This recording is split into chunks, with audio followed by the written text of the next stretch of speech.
version of Batman and Superman and Wonder Woman. So I'm very excited for the Snyder Cut.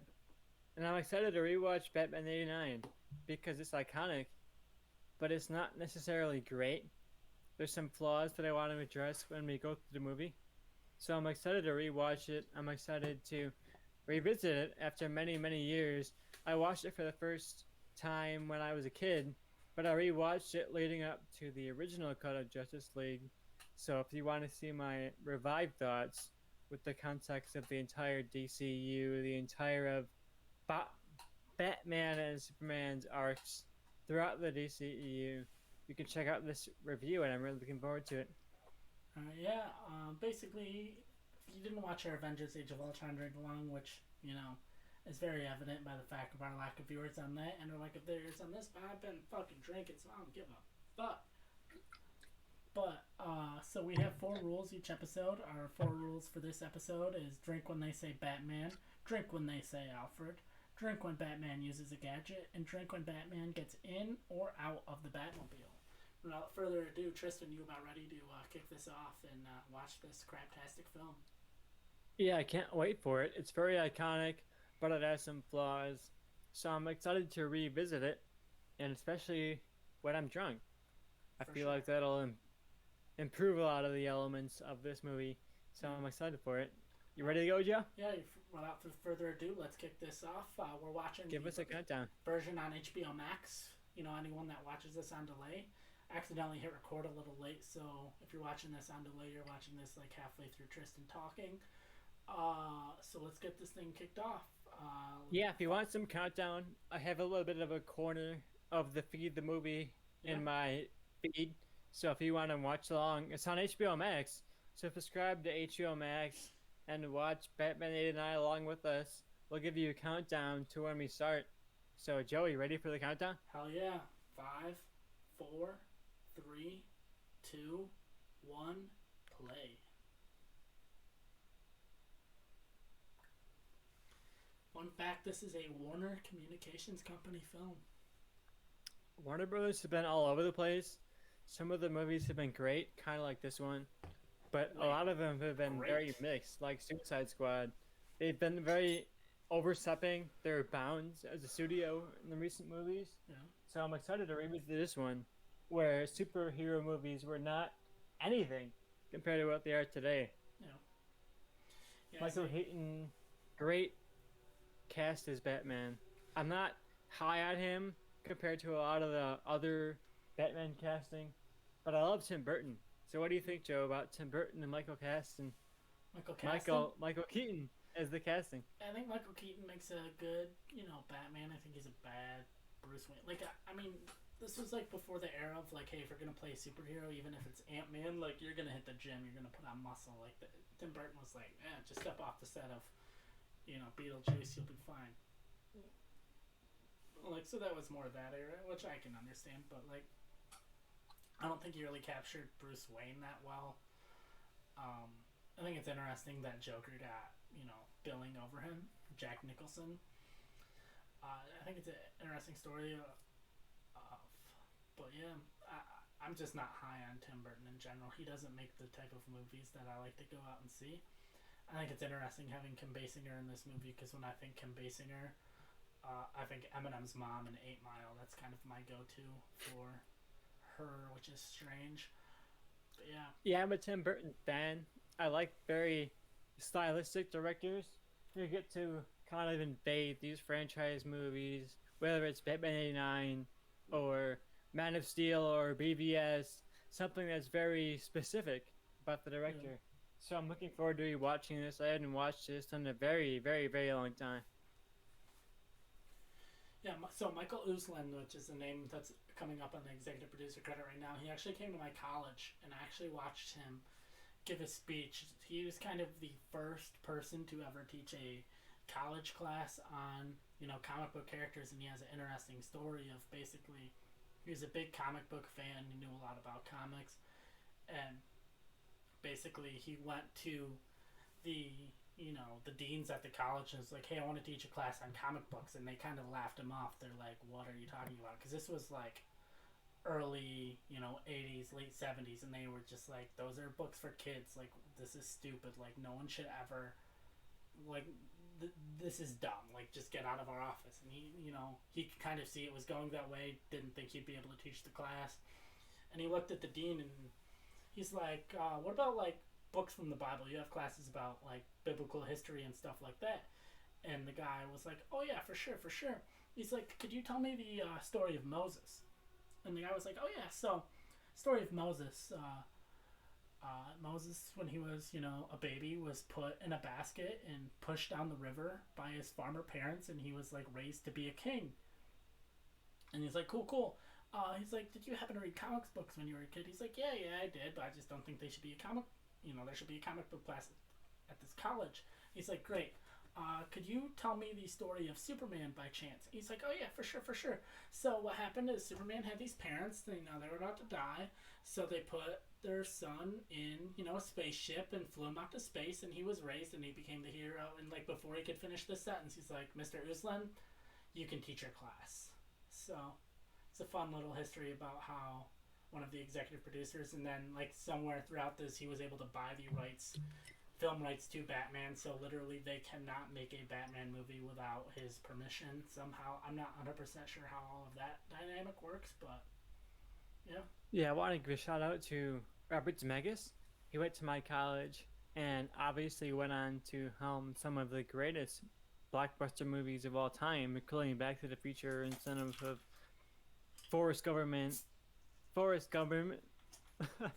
Forrest Gump, and a lot of the very iconic roles of that era.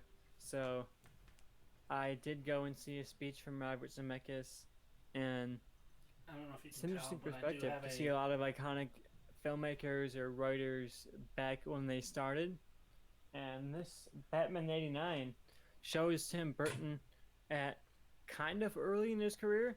Like he was very established, but he wasn't the big name Tim Burton all-star that he is.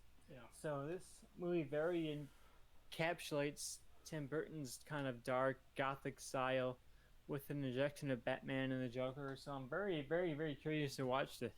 I haven't watched it since the Joss Whedon cut of Justice League came out a few years ago. I did a big DC rewatch of that from my website and got embedded to a fan screening of Justice League a couple days earlier than the release. But now we're at the Snyder Cut, so I'm excited to rewatch all of these takes on the characters to compare them to how Snyder takes them on. Yeah, so fun fact, this movie is scored by Danny Elfman, who is the lead singer of the band Oingo Boingo, who's most notably known for doing the theme song for the 80s movie Weird Science. So there's your history fact of the day. Danny Elfman also performed the song lyrics of Jack Skellington from Nightmare Before Christmas. So if you want to see some performance of the musician who made this movie possible, check out Nightmare Before Christmas. But anyway, we're on this first scene where Batman is taking on these criminals. So how do you feel about this initial introduction of Batman compared to what we've had before? Like Batman 66 and those kind of like campy takes of superheroes. Yeah, I think this is definitely still a little campy. Like, he comes down and it's like super slow motion and not realistic, and it looks like something out of a high school play. Like, he can't move his neck. Like, this is just like boring. Boring. Okay, I wouldn't say boring, but it's just like not realistic. So it takes me out of it that this guy that can barely move is kicking the shit out of these criminals. So one thing I like about this movie is that it captures a lot of iconography. Like in still images, his Batman looks amazing. Yeah. But sure, in motion it doesn't look great. Like he can't move his neck, he can't really move around a lot compared to like Val Kilmer or Christian Bale, who have had a lot of mobility in their characters. But I think it's interesting. Yeah, well, Batman really couldn't even move his neck really until Christian Bale in The Dark Knight. Like, that was kind of the first. Because, like, in Batman Forever, Batman Returns, Batman Forever, Batman and Robin, he couldn't move his neck either. But, Dark Knight is really the first time he could kind of move his neck. And also, interesting fact: the only reason that Billy D. Williams took the role of Harvey Dent in this movie is because they told him when they make a sequel, he's gonna get to play Two-Face, and that's what interested him more than just being Harvey Dent. And then they came around to putting Two-Face in the movie, and Joel Schumacher was like, "I want Tommy Lee Jones," and so I believe Billy D. Williams sued them, and then when they made the Lego Batman movie, he was the voice of Two-Face. If you're watching and you want to catch up, I'm right about to 8 minutes. You can see like a kind of corner feed of the movie right here. So if you want to sync up, I'll have it right there so you can coordinate your viewing versus what we're viewing. But I do agree that Billy G. Williams is kind of wasted in this role. I would have loved to see him come back in some future sequels, like Tommy Lee Jones and Batman Forever was this really ridiculous kind of campy version of Two-Face. Yeah, he was and playing I really the Joker. like that. He was not playing Two-Face in that movie. Yeah, he's basically playing Joker. He's very ridiculous, but I have a soft spot for Batman Forever. I love Val Kilmer as Batman, but I'm curious to watch this again. We have Jack Nicholson right now establish himself as the Joker. So I'm really curious on your take of Jack Nicholson's Joker, if you want to elaborate on that, Joe. Yeah, I mean, I think he's good, like, especially in 1989. I don't know who else you're going to get that's going to do a better job. I think he does a good job right now of capturing, like, this dark mob boss. I think later on in The Killing Joke, we get more of the real backstory of the Joker. Like, that's kind of the thing people say with the Joker, of like, oh, the Joker doesn't have a real backstory, but I think The Killing Joke storyline by Alan Moore is kind of what most comic book artists, and writers go by, as like this comic book, or not this stand-up comic who's not very good, is running out of money, and then kind of gets suckered into working for this mob boss and falls into a vat of acid when he runs into the Batman and becomes the Joker from there. But at this point in time, I think this backstory works. I kind of like the idea, though, of the Joker created Batman and Batman created the Joker, of, he was the one that, Joe or Jack Napier is the one that killed Batman's parents, and then Batman turned around and dropped Jack Napier into the acid to create the Joker. So I think that's kind of an interesting parallel. Yeah, it's an interesting choice to make the Joker the one who kills Batman's parents. That's not established in any Batman lore. Yeah. We'll get to that later in the movie. We're already in the first few minutes. Yeah. But we'll get to that later. I want to talk about that later. But right now we're at kind of the establishing. Yeah. Batman hadn't really been established as an icon of this kind of rebellion, kind of superhero culture against the establishment. So I think in '89, Batman's been established as this counterculture kind of revolutionary who's here to take on the cops, take on the politicians, and just do what he knows is right. And I think we've seen that through some of Batman's other takes, whether it be Batman Begins, Dark Knight, Batman v Superman. A lot of these takes on Batman have been this Batman versus the establishment. And the establishment is working directly against Batman as a vigilante. So I want to see your thoughts, Joe, on Batman as a vigilante in this movie, because I think he is established here as a counter to the press, as a counter to police, and I think that's what makes this movie of Batman in '89 very interesting, is that they weren't afraid to make him a counter to the police. They weren't afraid to make him a counter to the press. They weren't afraid to make him a counter to the establishment. They made Batman a very much an anti-hero.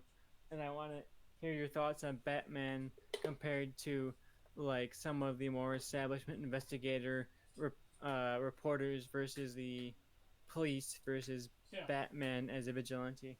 Yeah, I think in this movie, Batman's very much like a representative of the people kind of rising up and fighting against the establishment. If you are a fan of classic, and I mean classic, like German silent films, there's this movie called Metropolis, and the aesthetic of Batman 1989 straight up just rips off Metropolis, like purposefully. Like they don't hide it. They don't, they're not, quiet about it. And that movie is very much about like the oppressive government establishment, um, trying to, push the people on the bottom down. And I think this is very much, you know, about that and kind of taking themes and messages from that movie. Like, and if you're a movie fan, if you've never seen the movie Metropolis, you should definitely check that out. Is that it inspired so many movies. Like, it inspired the look of this movie, inspired the look of Blade Runner, and inspired the look of the Star Wars character C-3PO. Speaking of C-3PO and specifically speaking of Star Wars, the detective character we saw earlier in the movie, if you're a fan of Star Wars, you know the character of Porkins, and that detective and Porkins are played by the same guy. It's a fun fact for the day. And also, entering this lady whose name I can never remember, because they never in all of these Batman movies are like, hey, Batman has all of these love interests. Let's never use their names. Let's always make it, oh, it's Vicky Vale. Okay, so this is an established name. But in all of the other movies, they're like, hey, Silver St. Cloud, she can go fall off a cliff. All these, love interests he's had in the comics, they just always never use. But I guess they did use Vicky Vale here. But yeah, like Rachel Dawes. Yeah, I think like, the biggest fall of Batman '89 '89. Silver St. Cloud or something in the Nolan verse. But yeah. The biggest fall, the fault of Batman '89 is that it has a lot of these side characters, these reporters who are coming in trying to investigate the story of Batman versus Bruce Wayne versus this sort of traumatic past that Batman has. They're not quite figuring it out, and that's interesting. But I think these characters around it are not very interesting. No, like Robert And Wall's I understand that character, Tim Burton went for the mystery of Batman and Bruce Wayne and his origin and not quite explaining it, which I think is very interesting. But I think you could have given us more interesting characters than these two kind of adult characters who feel straight out of like Superman the movie or something that feels very out of line in these very, I don't know, outdated characters. Yeah, for sure. Like this was just a lot of like.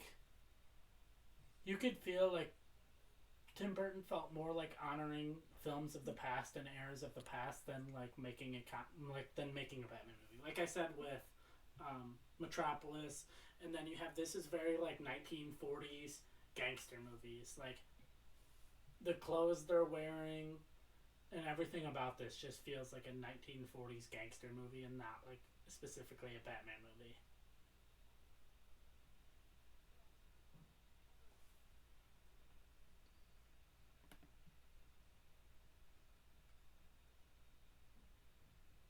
Feels like we lost Tristan, so this is a one-man show until Tristan returns. Don't know how this goes. Jack Palance is back. I like Jack Palance. He's in City Slickers.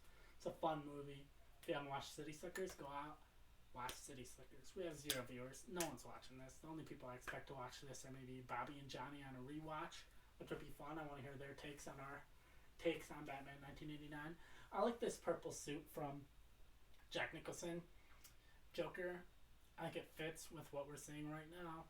I would have liked in The Dark Knight for Joker to wear a slightly more purple suit. It felt like they were trying to hide the fact that they were based on a comic book, and I think it would have been interesting if they used like brighter, less dull colors. I love The Dark Knight. It's in my top 5 of all time, but I felt like that was part of my problem with that movie and why it's not my overall number 1.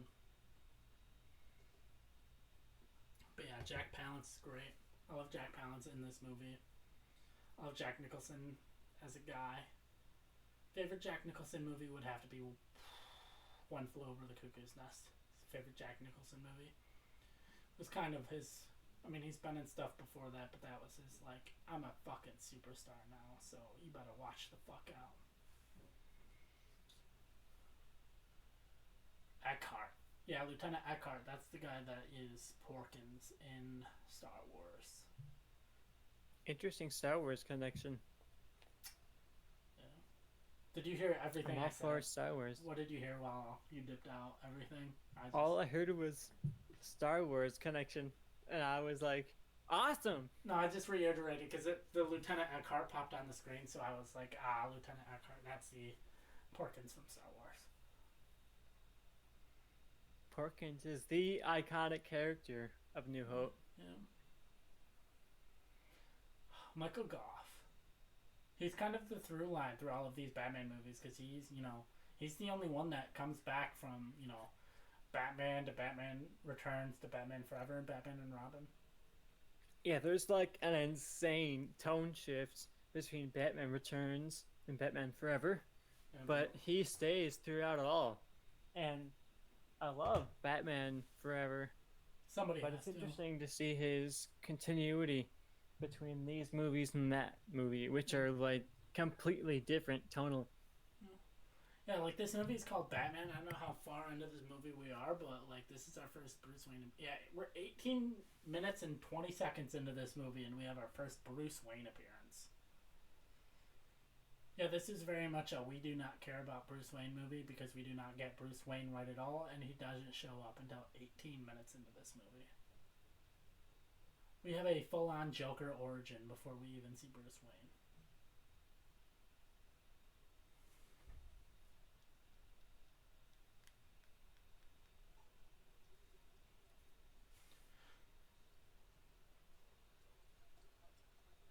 But Pat Hingle as Commissioner Gordon, like, that was another thing. Like, they did not care about the role of Commissioner Gordon at all.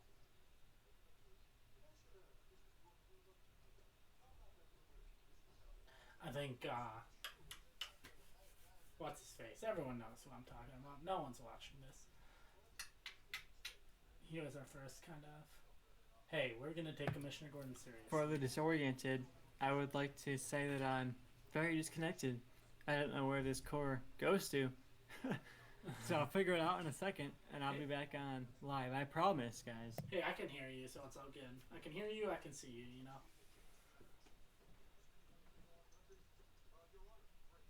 Is that Sidney Poitier? I'm gonna assume that's not. Oh, look, it's this guy. Axis Chemicals. Ooh.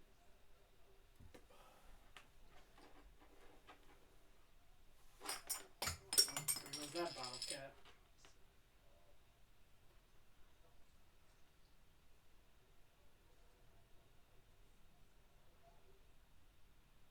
Commissioner Gordon. I'm gonna do this whole commentary with Bane voice from now on. Commissioner Gordon. Do the Bane voice. Do the impression. I am Gotham Shocking. My name is Gotham. Wait. Living room, dining room, arsenal. Look at this stuff. Who is this guy? Okay, I have thoughts about Michael Keaton's Bruce Wayne. Right, How do you feel about that? Because have I you don't not been listening necessarily to this feel that he fucking captures Bruce podcast Wayne and, well. like, have you not been listening I to think this? he captures Batman very well, like the iconography of the character. But I think his Bruce Wayne is kind of aloof and not necessarily like, I don't know, I don't buy him as a billionaire playboy philanthropist, which is what Bruce Wayne is supposed to be. Yeah, So I'd like to get your take on Michael Keaton's Bruce Wayne versus Bootman. Every time you go away, that's what I've been talking about. So for our no listeners, so I guess I'll reiterate for you because no one else is listening. It's basically I think he sucks as Bruce Wayne because it's like we don't get that dichotomy at all. He's just basically Tim Burton was like, okay, this guy dresses like a bat. What's he like in real life? Oh, he's a psycho? Yeah, I'm just going to make him a psycho. And that's kind of what we get. As he's basically like maybe autistic before people really knew what autism was to an extent. It's like, oh, he's super autistic. And he just like switches like demeanor at the drop of a hat. Like it's like super late into the movie, but when he's like, you want to get nuts? Come on, let's get nuts. Yeah, That's we're getting not a Bruce scene Wayne, right though. now where he meets Vicky Vale for the first time, and it's very interesting because he doesn't carry that like intoxicating billionaire playboy kind of persona. Yeah. I'd love to make a case for Val Kilmer as the best Batman, but Alright. that's kind of out of context of this movie. Alright. This movie aside, all live action Batmans, not Bruce Wayne, specifically Batman, how would you rank them? Batman specifically, Yeah. it's interesting. And then we will do I Bruce think- Wayne. Bruce, Because Ben I have a hot Affleck- take. hot take for my Bruce Wayne ranking. Ben Affleck, I think, is the most interesting Batman, Mm-hmm. and I think Val Kilmer is one of the more interesting Bruce Waynes. So that's how I divide it up. You know, Val Kilmer is very unpopular and kind of divisive among the fans, but I think he captures that dichotomy of Bruce Wayne as this weird, stilted kid who's experienced trauma and yeah, doesn't know how to recover from it, and he's coping with this Batman persona.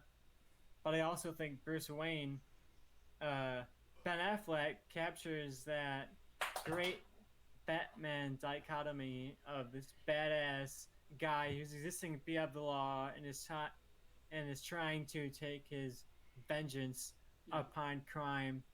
So my ranking goes Ben Affleck as the best Batman and Val Kilmer is the most interesting dichotomy between Bruce Wayne and Batman. What do you think, Joe? Well, you're missing like 3 actors in there, but so this is my Batman ranking right now. I agree to you with an extent, as I would say, for me, Ben Affleck is the number one Batman. The rest of the movie he's in aside, just him as Batman, I would say Ben Affleck is number one. Great movie. I would say Christian Bale is number two. Um, I'm gonna go Val Kilmer 3, Michael Keaton 4. For the movie he's in, I'm gonna go Adam West. No, I'm gonna go. Yeah, Adam West 5. George Clooney 6. But here's my hot take, because this is my Bruce Wayne ranking. For my ranking of the character of Bruce Wayne, George Clooney is my number one Bruce Wayne of all time. Wow. I think George Clooney is a perfect Bruce Wayne. I think the movie he's in, fucking ass. Just fucking beyond garbage and trash and terrible. But I think George Clooney in a better movie would be an all-time amazing Bruce Wayne. I think, again, Christian Bale, number 2 Bruce Wayne. Val Kilmer, 3. Who else is left? Oh, Val Kilmer, or it goes George Clooney, Christian Bale, Val Kilmer, Ben Affleck, Adam West, Michael Keaton at 5. Or last. Interesting ranking. I think Val Kilmer is the most underrated Batman. I posted a defense on my TikTok at Tristan Watches Movies on TikTok. You don't watch movies. But I that's think fake news. Val Kilmer portrays this interesting dichotomy between Bruce Wayne as this lost kid who's experienced trauma and doesn't know how to recover from it, and Batman as this embodiment of rage against criminals and the corrupt system. I really, really, really like Val Kilmer as Batman Bruce Wayne. Unfortunately, he's in a weak movie. Yeah, Batman Forever but- sucks. You know what would be a terrible Batman movie? Like a movie no one would ever want to watch? A movie about Batman set in fucking like 1800s goddamn Japan. Yeah, imagine a Batman movie set, but it's like a crime detective movie in the 1930s, like a noir thriller. No, Who yeah, would want no one that? would ever want to watch. You know what would make that better? If it was set in the 1880s, that would make that movie so much better. I've Yeah. already canceled my Grubhub shipped for this afternoon. The more I thought about Johnny's movie, the more I'm like, if they actually released that, I would be like, I fucking hate this. Like, I think it works in animation, I think it works in the comics, but if they were to make an actual live-action version of that, I would be like, you guys had the money and budget and ability to make a Batman movie, and you made this. Like, fuck this. This is fucking not what I want. And I think Johnny's argument of, oh, people want to see him as a ninja more than a detective. I'm like, I don't know where you go or who you talk to, but I've never heard anyone make that argument.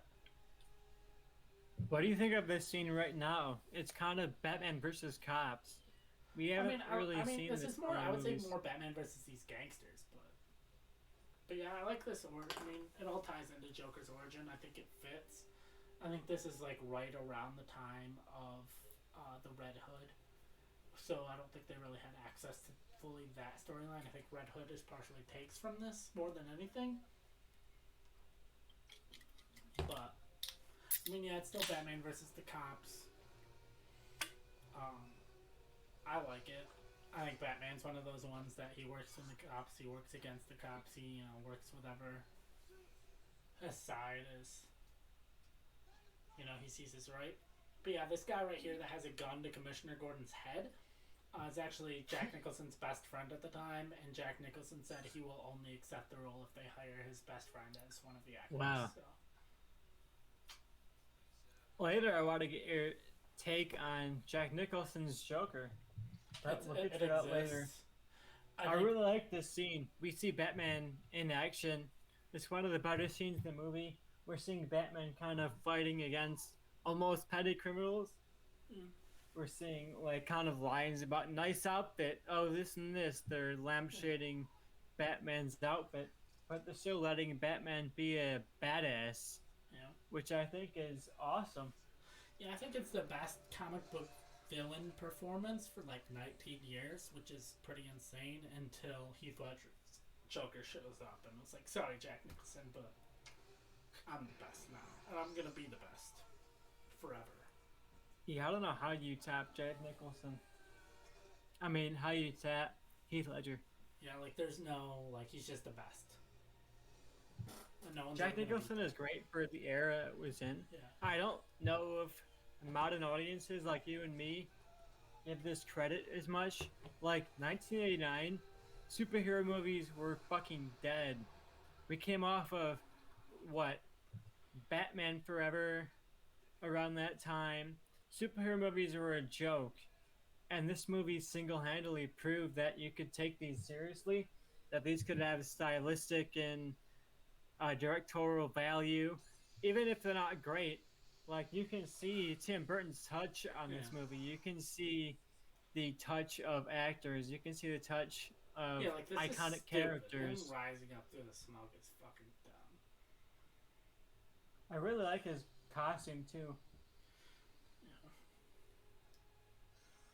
I don't know. I think a lot of this movie's fucking stupid. Yeah. Last time I watched this, it was during a DC marathon leading up to Justice League. And Warner Brothers reached out to me and they were like, oh, can you come to this early screening of Justice League? We're trying to get fans come in and watch this Justice League. I remember and J.K. I watched from it. Schmoes Now getting invited to that thing, and he was super hyped, and then I remember him coming out and being like, this movie fucking sucks. Yeah, I walked out of it, and me and my friend both went, and I was like, well, it was okay, but it was worse than BVS, worse than Wonder Woman, worse than Man of Steel. It was just like, alright. And I think this movie here that we're watching, Batman 89, encompasses what you can do with like a solo Batman movie. Yeah. You're not like held back by establishing a universe or anything like that. You're just giving these individual characters. But I do think that we're seeing it right now, these investigative reporter type characters are the weakest part of the movie. Yeah. If you just focus on Bruce Wayne and his psychology, you could have made a great movie, but ultimately it's held back by a lot of this audience stand-in kind of reporter characters. Yeah, like there's a lot of this movie that's just dumb, and it's all of the things that start from the opening credits to the fucking final credits. Like the more I watch this movie, the more I'm like, yeah, I forget how much I just don't like this. Yeah, Michael Keaton's Bruce Wayne is not that interesting. No, he has this romance storyline, but he doesn't come off as like the billionaire playboy that all the women in Gotham are trying to seduce. No. And I think Val Kilmer and some of the later takes on the character really lean into that. Like, wow, you're hot, you're a billionaire, we'd love to seduce you. And Michael Keaton is like a dad in this movie. Yeah. He's like Mr. Mom. very Mr. Mom take on Bruce Wayne. How do you feel about Robert Pattinson? Because the more I watch this, the more, and we're talking about this, the more I'm like, I think that movie's gonna fuck up Bruce Wayne. Like everything I've seen about, like nothing about that movie that I've seen from like the trailer that released like 4 years ago, and everything has made me realize, oh, they're gonna have Bruce Wayne be like this billionaire, like playboy. Like nothing about that movie has made me think that. Now that I think about that, and that makes me nervous. But I think it's interesting about Bruce Wayne is that he is this billionaire playboy who inherited his wealth, and you kind of dismiss him as like nothing, and then in reality, he's Batman. Yeah, You know, he's risky. he has this ultimate reality of being a nothing billion, billionaire. You've got a cat tattoo right there of Batman, so clearly you understand the character, and I'm I'm excited for Robert Pattinson's take. Yeah. I hope he can balance Bruce Wayne with Okay, his this is Batman. bullshit. That's This is something another that I reason this haven't. movie sucks. I don't think they've necessarily nailed with every single one of these characters. They haven't nailed the Bruce Wayne Batman balance, and I'm hoping that Robert Pattinson will. Vicky Vale, who is an investigative reporter, asked Bruce Wayne about his family life. Bruce Wayne, most famous guy in Gotham. She should know. Parents murdered in front of him. Wife not married. No kids. He has no family. Why are you asking so? What about your family? Stupid. Yeah, I think this movie makes Vicky Vale. I think it was Otis. I don't remember his name, but like the other character that's kind of like her No, sidekick. Otis is Lex Luthor's sidekick in the Richard Donner Superman movies. Yeah, they're minus well be It's equal. Alex Like something or another. I have yeah, to look these at my these phone. characters here, Vicky Vale and her sidekick, are very disposable. I Alexander wish they Knox. would have just focused on Bruce Wayne and Batman. Alexander Knox is his name. But yeah, he murders this guy. Spoiler alert. Yeah, if you And haven't this is the seen thing this that's characters in the comics 1989 too. movie, he's about to murder someone. Yeah, this is the thing that I don't. I mean, it's hard when it's a movie that came out 4 years before you were born. But this is either something that it was taken from the comics, or the comics basically, went through later on. It's like he fucking like the guy that like did his makeup or was like part of his origin, as he was just like, oh, you're dead, murdered, hasta luego, hasta lasagna, don't get any on you. We haven't really gotten a Joker origin story, really. So I think it's interesting that this movie gives Joker a pass, which is something that we haven't seen. Like Killing Joke kind of dives into Joker's origin, but it's Yeah, I a talked little about tongue Killing in Joke cheek. one of It's the not times you were away. necessarily taken at face value.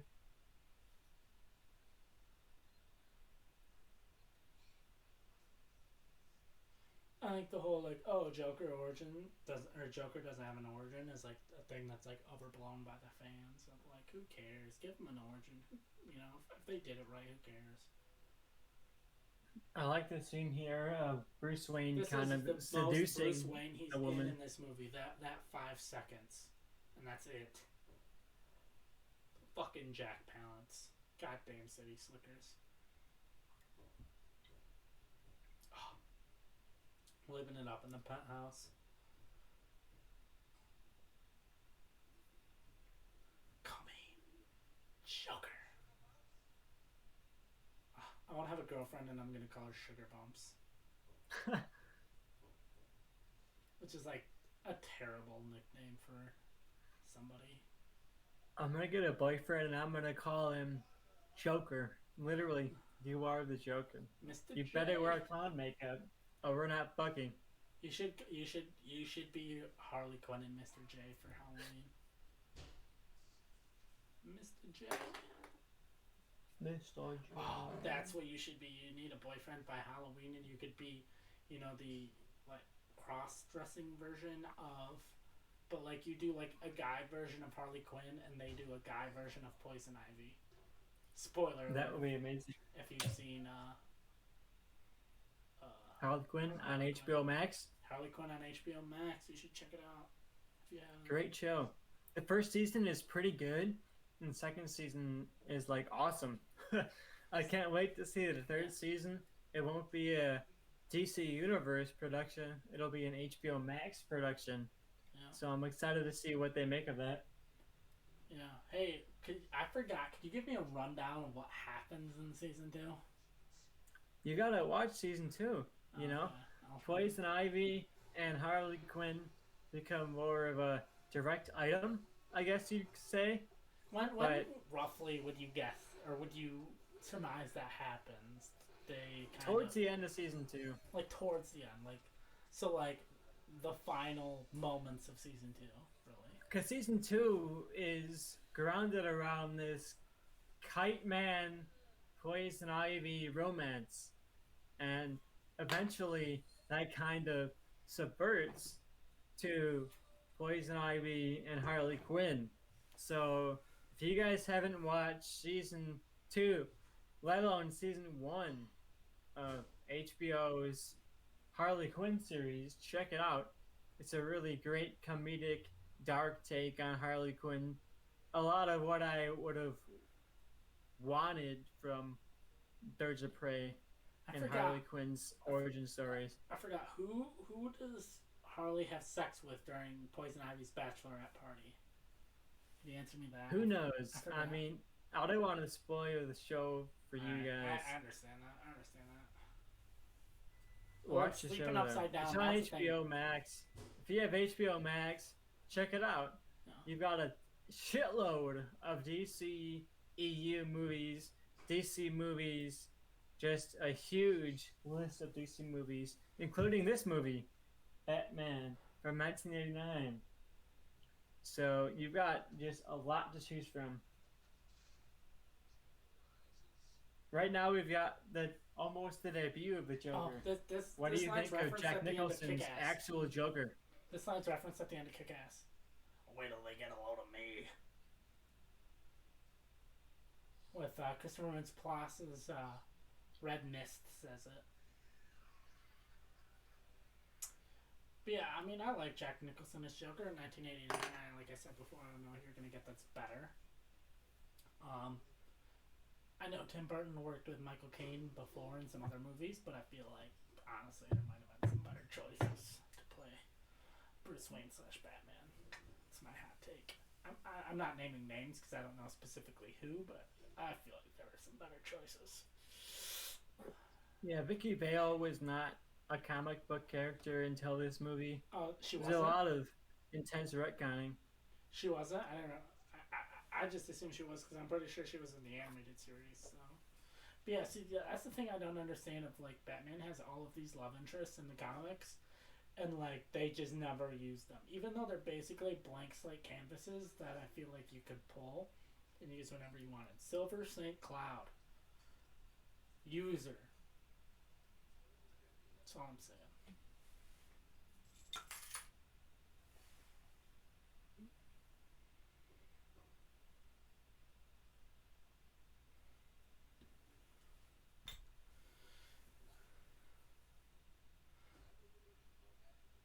That looks like Sharon Stone.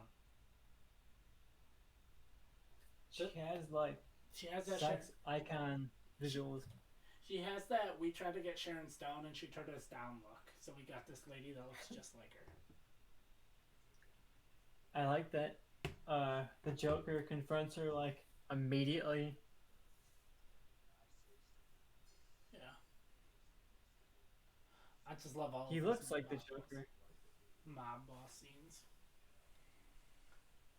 And this Joker as like a gang mob leader Yeah. is a lot of what I feel like David Ayer tapped into in Suicide Squad. And then just completely. He gives failed this Joker as like a ridiculous mob gang villain aesthetic. We got a little bit of it of the tryout scene in The Dark Knight. We're gonna have tryouts. Trivia question of the day. Where did they get the last name Napier and Jack Napier? Oh well, I have absolutely no idea. What do you got for us, Joe? And you call yourself a fan of Batman 66. So, the man that played Alfred in the television show in Batman '66 was named Alan Napier, and so as a shout out to him, they named uh, the Joker's real name Jack Napier in this movie. Way to be a fan. Way to be a fan of Batman '66, Yeah, Tristan. I'm not a real fan, I guess. I like this scene here where Jack Nicholson kind of evaporates Yeah, people. I don't know if he would have gotten the pencil trick scene in yeah, Dark Knight if he didn't have this scene where the yeah, Joker walks in and just kind of intimidates a whole room full of gangsters. yeah. So I think the here's this trick scene in The Dark Knight follows up on this movie. Oh yeah, for sure. I mean, there's definitely I don't know how much of a TikToker you are, but I might post that on TikTok of hey, what are two scenes that give the same energy? It's like those two scenes right there. Lovely. Oh look, it's Jack Nicholson's friend again.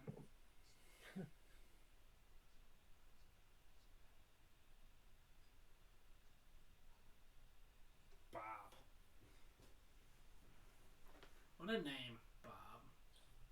I love this scene where he shoots down Bob. I don't know if that's this scene or later, but it's a very Joker 66 scene. Yeah, and that's probably why it's bad. We should have watched that, and I could have just talked shit for fucking 2 hours. Yeah, I could be on here defending the movie as one of the greatest comic book comedies of all time. When you and Johnny first, it took me 5 minutes to realize, oh, that you guys definitely aren't joking about liking this movie. I didn't realize there were people that defended that. I thought everyone was in agreement that that movie fucking ate ass. Ate ass so much that it inspired a long running TV show. No, I thought it was after the TV show. It was kind of like the culmination. It might have been. Who knows? Either way, it's great. My favorite thing from the TV show is there's one scene where they fight in the dark, or there's a villain that's has the ability to make things dark because they fucking ran out of money and couldn't pay to turn the lights on the set. So they were just yeah, this guy fights in the dark. That's his power. I like this scene here of Jack Nicholson as the Joker. Yeah. He's very ridiculous. You know, he doesn't respect death as the significant Yeah. end to life. He's just like, oh, you're dead. I guess. It's very Joker. Are you in the chat room? Are you on Twitch? Because we have a viewer now. Hi, Yeah, viewer. I'm on Twitch. Oh, you're a viewer. I've been on Twitch the whole time. Maybe you're not a viewer. I don't know. We have a viewer. If you are a viewer and you are not Tristan, please comment. Please comment. We will give I you can't a be the shout-out. only viewer. My God. I'm definitely gonna upload this to YouTube and hopefully gain some traction. This is kind of what I expected, but I was too drunk to give a fuck. So I drank so much. It's only, wow, it's 3 in the afternoon already. But yeah, that's nothing. I've drank almost all day. Saturday's been a good day. I gotta go to the bathroom soon. Same. You held me down. Yeah, you made me hold it down for a bit. I'm gonna go to the bathroom and then you can hold it down. Give your. Yeah, hold it down. I got thoughts. this.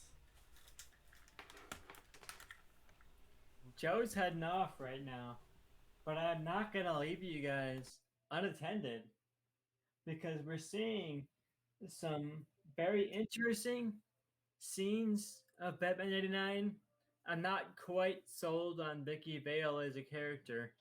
I think, sure, she serves as an sort of, I don't know, audience stand-in for people who don't quite know what Batman's origin story is. But looking back on it now in 2021 on a 1989 movie, I've already seen the Batman origin 100,000 times between this and BVS and Batman Begins and Batman the Animated Series and any kind of take you can think of Bruce Wayne and Batman. But I do want to ask the viewers what they think. I know we don't have a ton of viewers right now, But if you guys are watching in post, I want to get your take on Vicky Valley. I am not necessarily a fan of her character in this movie. I think I don't know, Batman is great, but Bruce Wayne is not necessarily great. I think Bruce Wayne is sort of I don't know, he holds back the rest of the movie. I think other actors' takes on the character have been more interesting in Bruce Wayne. I think a lot of these scenes, like we're seeing right here, have been weaker takes on Bruce Wayne as a character. I don't necessarily think we capture the billionaire, kind of aloof, I don't know, sex object of Bruce Wayne. So I'd be very curious to hear your thoughts. And we have this absurdity coming in right now. There's a mime, literally a mountain of a mime coming in with this Bruce Wayne scene. So I'd love to get your take on this Tim Burton ridiculousness of a mime subverting the very serious take of this Bruce Wayne scene. Joe, I know you're back right now. Yeah. So how do you feel about the strangeness of this mime and the kind of over the top style of this movie and Batman Returns versus the seriousness of Bruce Wayne as a character? See, I think the mime stuff works. To me, that's very Joker like. I like it. I'm into it. I respect it. I know I've been shitting on this movie, but this is a moment that I think works and it's fine. What were you saying? How are you feeling about it? I'm saying I'm a little bit mixed. I think Michael Keaton captures Batman awesomely, but I think his Bruce Wayne is lacking. Yeah. I think almost all of the follow up takes on this character capture Bruce Wayne better than Michael Keaton does. Yeah. I love Val Kilmer. I think he's sort of the underrated take on the Yeah. character, but I also think Christian Bale captures the duality really well. So I want to get your take here. We're getting this Bruce Wayne scene where Bruce Wayne is a character in the scene. We don't get that necessarily a lot, Yeah. but Bruce Wayne is active in the plot of this robbery scene. So I want to get your take on Michael Keaton's Bruce Wayne compared to the rest of the takes on the characters while I take a pee break. Yeah, I think Michael Keaton, like I've talked about earlier, is like not great as Bruce Wayne. I think he has flashes of moments that work, but for the most part, it's kind of downer. I think what's more interesting is Billy D. Williams as Harvey Dent. It's a surprising, casting choice. Obviously, he's African American, or every other iteration of Harvey Dent's been a, kind of white, all American kind of looking guy, Aaron Eckhart type looking dude. And I think it's an interesting choice. I would have loved to see him as Two Face. I think it would have been more interesting than a weird, fucking creepy ass Joker that we got. And I think that would have been an interesting choice. But as far as Tristan's actual question of Michael Keaton as Bruce Wayne, I think he fucking blows. Hot take. I think he's a good Batman. I think he's a garbage Bruce Wayne. Nothing about him makes me feel like, oh, this is a billionaire playboy that, goes around, women want him, men want to be him. He's just like a crazy psycho. And that's his character. He's like, hey, I'm a psychopath. I dress as a bat and fight criminals, which is true. It's accurate. But he has to hide that. This version of Bruce Wayne never feels like he's hiding the fact that he dresses like a bat and beats up criminals. His version of Bruce Wayne is, I'm psycho. And I feel like people should have figured it out. They packed this movie with investigative journalists, and no one in Gotham has figured out that Bruce Wayne is Batman. It's stupid. Yeah, I think that's the biggest flaw. These investigative journalist type characters in this movie are the most weak characters. Maybe in 1989, when the mainstream audience didn't really know Bruce Wayne's origin or how he became Batman, but I think now in 2021, when Batman's origin is so mainstay in popular culture that it's like a joke, Yeah. that this movie doesn't necessarily hold up.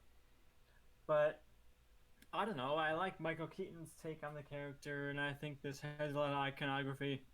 So I'm very much I don't know, invested in this version of the movie because 1989 comic book movies were such a joke that this movie kind of set the standard for what comic book movies could be with all its flaws and all its failures. This movie shows what we can accomplish in the genre. And I think Batman Begins, I think Avengers, I think Batman v Superman, all these Yeah, movies that I think are great owe a debt of gratitude to this movie for establishing that superhero movies can be good. for sure, for sure. And if you're, a fan of our TikTok at Movie Changeup on TikTok, we're also on Twitter and Instagram. We just posted a video over there, so you might want to go check that out. Watch that. It's DC related, Batman related. I thought if you're watching live, you might be interested in it. So I would say check that out. Yeah, check out at Movie Changeup on TikTok. I've been doing tons of daily DC videos leading up to the Snyder Cut of Justice League. So if you want to see a lot of DC video reviews condensed into a 60-second format, check out our TikTok at Movie Changeup. Yeah, it's right there on the bottom of our screen. If you can't figure it out, you're blind, and if you're blind, you're not useful to society, and we do not care about you. Yeah, if you're blind, fuck you. What he said. What he said. Actually, if you're blind, you're a very valuable member of society, and I completely respect your existence in 21st century world. I wouldn't say you're a very TikTok, who knows? I wouldn't say you're a very valuable member of society, but you are no less valuable than most of the fucking morons out in the world. So, good luck with Most of us are fucking idiots. that. Yeah. So if you have one flaw where, oh, I can't see that, well, like, you're not any worse or better than most of our society. Like, you're flawed, sure, but so are most of us. Most of us are fucking morons. And also, if you're blind, considering it a blessing because you don't have to see Johnny Dupe, aka Johnny Mitchell's face. So. Yeah, you don't gotta see Johnny's whiny, angry fucking face, piece of shit. Like, he's undefeated, whatever, but that's just a setup for me to come and take him down. So I gotta take on Bobby this coming week. I'll roast him. Who even cares? He's going down. But next stop is Johnny, the ultimate villain of Movie Changeup. He's the Joker of Movie Changeup, really. We've seen Joker so many times because he's iconic. He's the ultimate villain of Batman. And I think Johnny is the Joker of Movie Changeup. He's the ultimate villain. And he's only valuable enough that we can take him down. So I believe in myself, obviously. I'm taking him down. But if it's not me, it's Johnny, it's Bobby, it's anybody else, he's going down.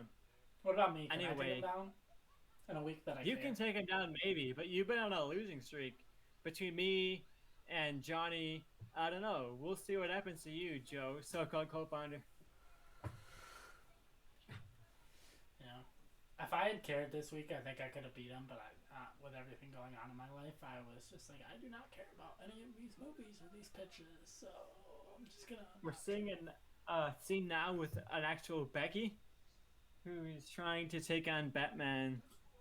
And if you know anything about 2021 culture, Becky's are basically the Karens, but like round two of angry white people.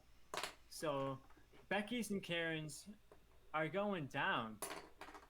And this is the first Becky to fall. Okay, watch this movie and you'll see Becky fall. No one likes a good bit. No one likes people named Becky or Karen.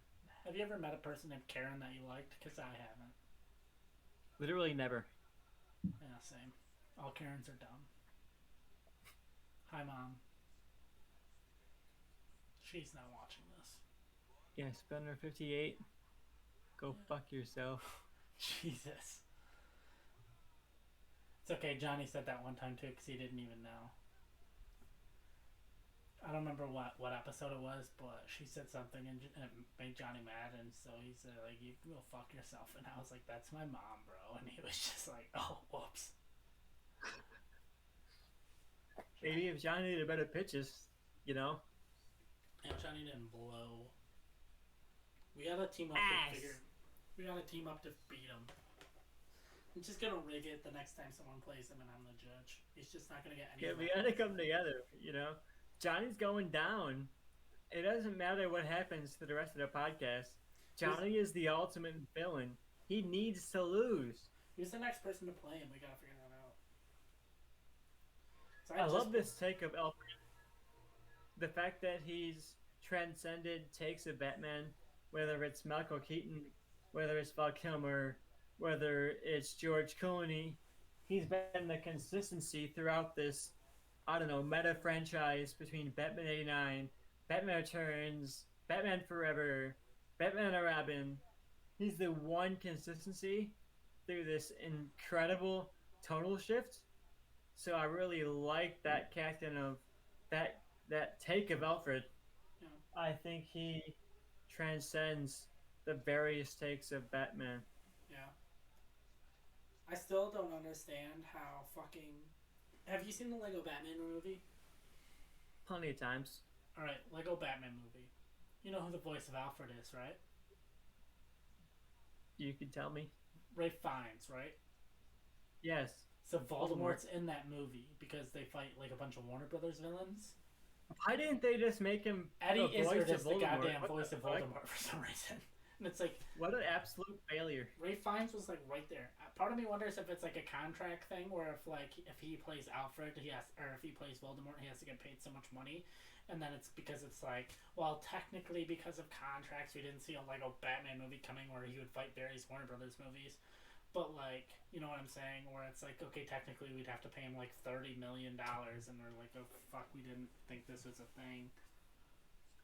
And so it's Yeah, like, whatever so I the guess contract says, like, maybe he can't play Alfred, but he can play some other character. There's some technicality. yeah, But I think if they would have had him play uh, Voldemort, they would have done it. yeah, I think that the only reason they didn't have him voice Voldemort is because there was some weird contractual obligation. yeah. Or maybe he I was want like, to I'm get your done. take too. This is like not related, but I want to get your thought on the different various takes of Gotham. We have this Tim Burton, very kind of grounded, not Yeah, very I mean, this is large take on Gotham. We have the uh, the Nolan take that's very much just like it's a normal city. hey. It's Chicago, but Don't it's forget about basically the Batman Schumacher is in take it. of a And we Dago have the concept. Schumacher, very exaggerated, very gothic take of Batman. I want to hear your version of Gotham that you think is the best. So I think my favorite version is the one you kind of technically skipped over, which is the more Batman Begins version of Gotham, which was filmed like on a soundstage. The whole Chicago thing didn't really come in until The Dark Knight. But I think Batman Begins is the kind of like perfect mix of the Burton version and then what will become more of the Chicago The Dark Knight version. So I think that's my favorite on-screen version. But I understand what Tim Burton was going for here with the like Metropolis version of Gotham. I don't know. How do you feel? What's your take? What's your thoughts? Yeah, I think Tim Burton captures this almost like every city version of Batman. Like it could be any city, it could be Gotham, it could be New York, it could be Chicago, it could be Los Angeles, but it's this almost gang-ridden, crime-ridden city that you could aspire to placing anywhere. Yeah. But personally, I love the Joel Schumacher take of Gotham. It's very exaggerated. Can I It's very can gothic. I remove you from the Very screen? like he mentioned in the commentaries he wants to focus on the human form, Yeah, and is that there's why you very have like nipples? gigantic human people hanging up like I don't know Wayne Enterprises. It's very strange. Yeah. But you look at this scene right here, and we're seeing them come into almost like get nuts scene. I think we're coming towards. We're seeing Gotham as this normal city that's torn apart by Joker and torn apart by crime, and what it could have been is belittled by scenes like this, where the Joker is coming in just asserting power. I think that's very interesting. Yeah, and there's one of the ones he doesn't paint on. He like looks at and then he stops and he doesn't paint on it. And there's a behind the scenes reason why.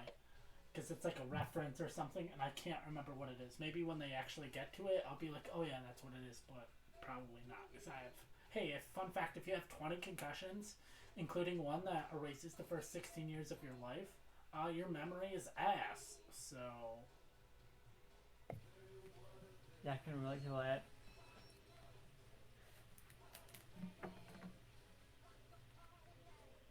also, Prince is overrated. Prince sucks. No one would ever want to see a Prince movie.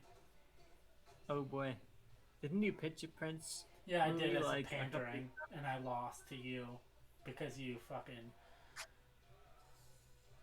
Was better. no. Our movies were fucking identical, but I still lost. It was I like this scene though. that's the one. You're seeing the Joker as like the social Yeah, it's like rebellion. that's the one he You refuses know, to paint, and there's a behind the scenes reason why that they explain why, but I forget what it is. Um, but yeah, so on an episode of movie changed up our like full normal show. Um, we were doing Moulin Rouge, and I'm like, no matter what I do, Tristan's gonna come in with a much better pitch than me, so I'm just gonna not try on this pitch. I'm basically like, yeah. So fun fact, gonna be the same plot, but it's gonna star Prince as the main guy, David Bowie as the villain, and Carrie Fisher um, as like the love interest role. And I used the rule of casting it as an '80s movie. When you were like, yeah, so basically it's going to be the same plot. It's going to star Prince, or no, you said it's going to star David Bowie as I the had main David guy. Bowie and Madonna as my leads, which I think fundamentally assumes your leads. Mine have musical talent. Carrie Fisher can Mine fucking can sing. very much You're lead saying a Prince doesn't have musical. musical talent? I'm saying Carrie Fisher doesn't have musical She talent. can sing. Sure, but is she Madonna, a pop icon? See, that was my thing. Oh, that was the thing that pissed me off the most, is because when I originally wrote my pitch, I had at one point typed out David Bowie and Madonna, exactly what you had. But then I looked at their ages, and like David Bowie is like 45, so I'm like, okay, he doesn't fit the role of like this young artist. And then Madonna was like 20 something at the time, so I'm like, okay, their ages are just like way off and nothing fits. So then I went with Prince and Carrie Fisher because I thought their ages fit more. And then, we get to the pitches, and then you were like, oh yeah, I got David Bowie and Madonna, and I made the pitch of like, yeah, he's 40. Number one, he's too old to be a young artist, and she's like 20 something, and I still lost, and I was like, this is stupid. Johnny can't judge. My Yours wasn't better. Our pitches were identical. We both were like, yeah, we're not changing the plot. We're just gonna make it less fucking weird and more palatable to people. and mine was better. How? We did the same god. Oh, I remember this part. This is a decent part where it's like he fucked her up too. Sorry for not talking about the movie to our one viewer who was actually Tristan. I kind of want Bobby and Johnny to like watch this movie with our commentary and be like, "What the fuck?" Yeah, I'm so sorry we didn't follow through on movie commentary. Who gives a I shit? think this scene is a good payoff of Joker as just like a delusional crime leader. He's doing something that doesn't necessarily make sense. You know, he's just destroying the Vicky Vale Yeah. image of what Batman could be. So, like, with that chick right there that he fucked up and, like, disfigured and she was, like, his love interest girlfriend type thing, was that kind of like a little bit of a precursor to Harley Quinn, who originated in the Batman animated series, which was inspired by this movie? Like, is that, like, a little bit tiny of, like, a precursor to Harley Quinn, who's, like, at this point, one of the most iconic DC villains? Yeah, it's interesting because Harley Quinn has evolved into such a dynamic, interesting character. She was just Joker's love interest for a little bit, and then she became kind of her own standalone character, and now she has her own show and her own movies. She almost stands apart from the Joker. So Vicky Vale is weak. She's kind of just a love interest, whether it's for Joker or Bruce Wayne. I think she has a place in this plot, sure, but I think definitely, like you said, Harley Quinn is kind of this replacement as the Joker's love interest. Here comes Batman, though, ready to save the day. Oh, yeah, you're a little bit behind me because like Batman already kicked ass and he's out of there. But for me, the Flugelheim, son. You ever been to the Flugelheim? I have not. Oh, you should go sometime. Right now, I see Batman and Vicky Vale kicking through a door. They're. Let's see. Fired up. Let's go. Batmobile's driving away. Yeah, they're boarding the Batmobile right now. Batmobile's taking Batman's off. about to It's make the turning. great getaway. Oh, this is where they did this on MythBusters, where they shoot and they like grapple around a pole and they use that to turn. I can't remember if the myth was busted or confirmed. R.I.P. Grand Imahara. Rip. They haven't done that yet. I don't know. This might not even be this movie, but it feels like something they could do at any moment right now. Oh, yep, they're doing it. And grapple launch and turning right now. And they turn. Vicky Vale was not a comic book character, but after this movie, she became a comic book character. Yeah, I know she was. I didn't realize this was her origin. Yeah, that was the point I tried to make at some point. Who was I like? Oh, I was fighting with Johnny. As far I won the pitch anyway, so it didn't matter. For my Green Lantern pitch, he was like arguing that the character I used, a Voltoon, wasn't like a super popular character, and my argument was basically like, for the most part, characters outside of comics are like what make characters iconic and famous. Like, was the Joker always Batman's number one villain, or being the Batman's villain in his first movie, what solidified him as like Batman's number one villain? Like if Voltoon had been in the like first Green Lantern villain as the main villain, you would immediately, if I were like, hey, name a Green Lantern villain, you would be like Voltoon. You know what I'm saying? Yeah. But I'm trying to pitch arguments already won, so. Because Johnny can't pitch, he just yells a lot, and people are like, sounds great. That's Johnny's approach. You know, be loud. That's how you win. Hey, Lemon, I have an idea. Here's an idea for a solo movie. You know how the character, no one really knows, the main character, the hero character, how no one really knows who that is? Well, I'm going to pitch a villain that just doesn't make any sense, and no one's really going to understand, and that's going to be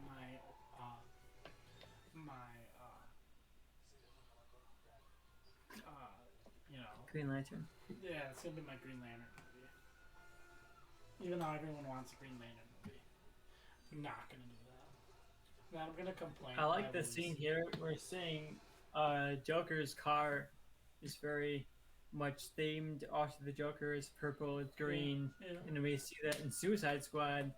We see one of the few good scenes in Suicide Squad is Batman attacking Harley Quinn and the Joker, and the Joker's decked out car. It's almost themed after this scene right here. Yeah. So I think you see this very, very short scene become almost iconic in the future of DC movies. Yeah, cars and like themed cars and stuff are like very important for Batman moving forward, especially in the movies. Like, obviously you have the Batmobile, but one of my favorite like fun trivia facts is, in The Dark Knight, Bruce Wayne's like personal vehicle is the Lamborghini Murcielago, which is a like real, very much a real car, and Murcielago is either Italian or Spanish for a bat. So even when he's Bruce Wayne, he's out there driving the Batmobile. Ripping the bat.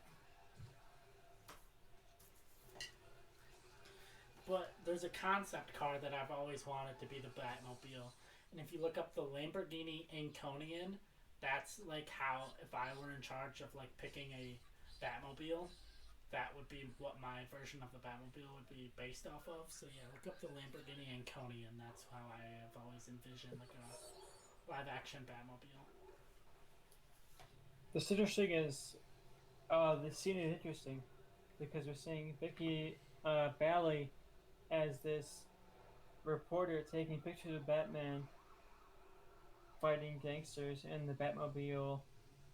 I don't know. We're getting interesting establishment of Batman versus the press versus the establishment, and the image that is portrayed of Batman is not necessarily the reality of what Batman is.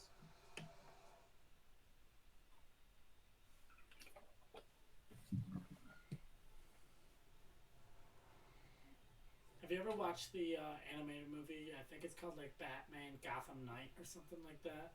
Where basically it's just like these kids telling the story of their interactions they've heard from about Batman, and like all of them are just very different interpretations of Batman. I haven't, but I'll check that out. It's got to be on HBO Max. If it's the movie I'm thinking of, is basically like each movie is. I mean, it's like an anthology thing where each one is a like completely different art style, very much like a different like how they've interpreted Batman from what they've heard.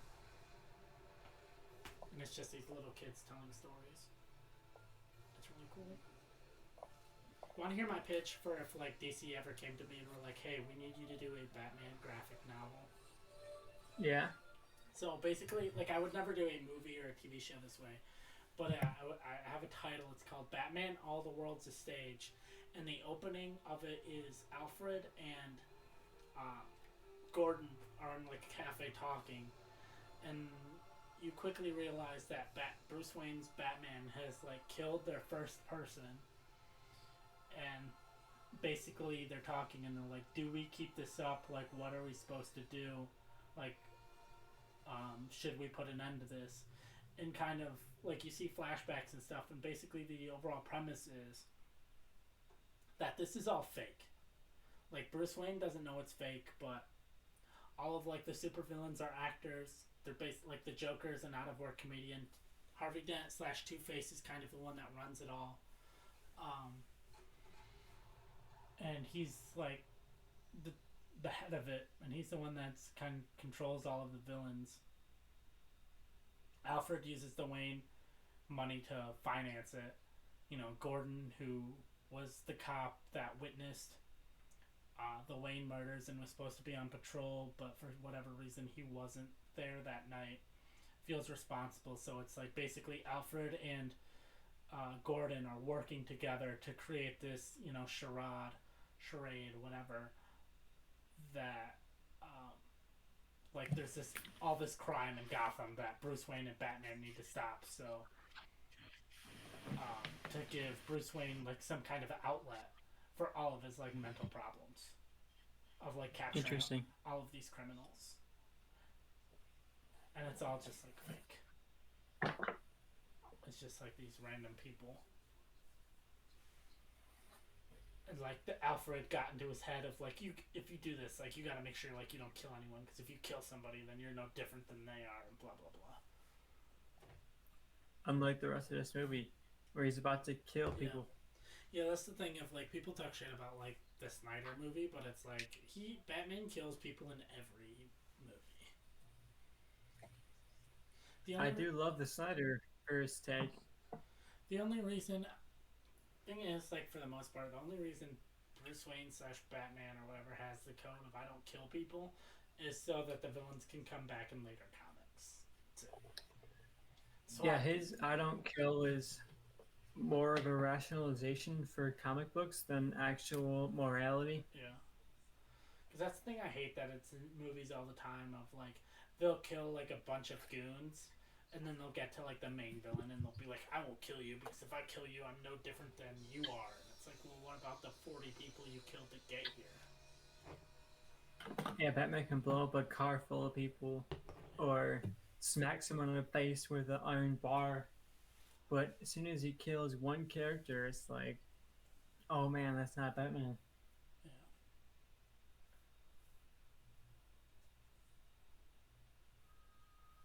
You should go hang out with your son, maybe.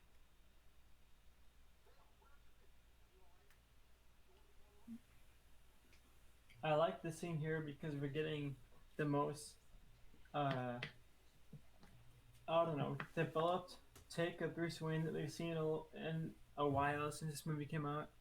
We're getting a bit of the dichotomy of Bruce Wayne as this lost soul who's posing as Batman to make his statement about society.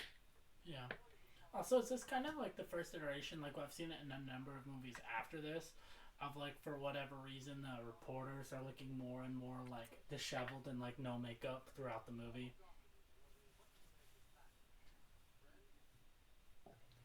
Like this has happened. Like that's been a thing in movies that have come out after this, and they like always come up with a reason why.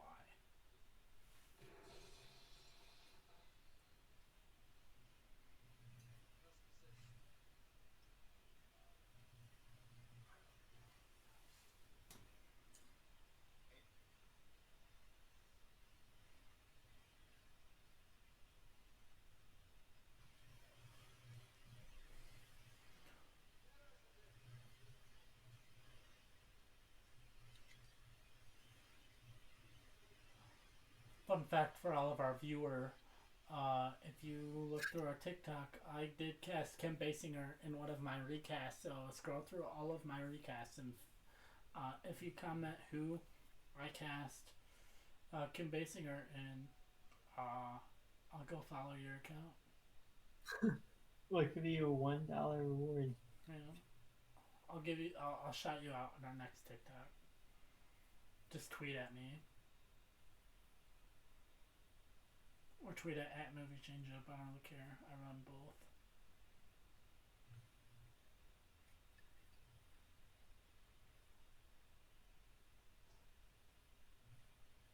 I'll give you a clue. She plays a royal character. If you want to see actual good pitches, check out our episode coming up. Me and Bobby are fighting off, but I muted you so no one can hear your bullshit, dumb thoughts and opinions that no one wants to hear. Now you're unmuted. I have the best pitches that have ever been pitched on the show. It's just people on the show are dumb and don't recognize my genius. Look, the judges are corrupt. All my pitches have been perfect. I should be 7-0 in every match I've ever been on. But the fact that the judges want to make things even, they want to make things exciting, they root against me. That's not true. I'm new. Whatever. How are you new? You've All been right. on for like majority of the show. Whatever you say, Joe. I know the truth, okay? You can't argue a way out of this bias. I heard your the longest yard pitch, and I don't want to hear your takes. Look, my longest yard pitch was so much better than yours. Your longest yard pitch was crap. I was so excited, like I just watched the longest yard for the Adam Sandler version yesterday because it was on IFC. They were doing like basically like, hey, we're just gonna play this movie like 5 times in a row, and I realized I knew every line. And so I was ready to go toe-to-toe with you on the longest yard. Just any thought you had about the movie, I was going to eviscerate you on. And then you basically came out with some lame bullshit pitch. And I'm like, I was disappointed. I was disappointed in you a number of times in that episode. Number one, that you couldn't come up with anything decent for the longest yard. And two, that I did not try at all for my Moulin Rouge pitch. And then you tried just as little as I did. I was so ready. I still won. I'm not gonna try it all, and then you came in with like nothing, and I'm like, I've never been more disappointed in you. Okay, let's talk about the scene in Batman where he almost comes out to her and tells her the truth of his persona and his trauma, but And we then get Joker interrupted walks in. in a couple of minutes by Joker. And it's arguably one of the more iconic scenes of the movie where he says, you want to get nuts? Let's Come get on, nuts. let's get nuts.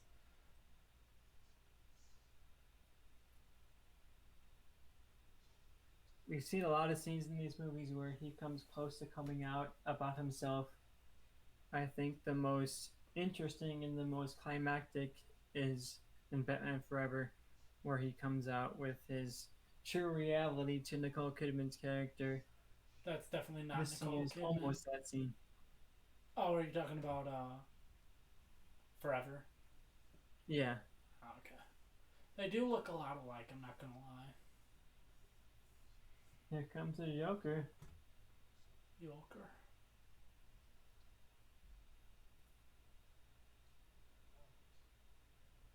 I'm excited for you guys' Superman Forever pitch or Superman Returns pitch, even though I'm not even judging.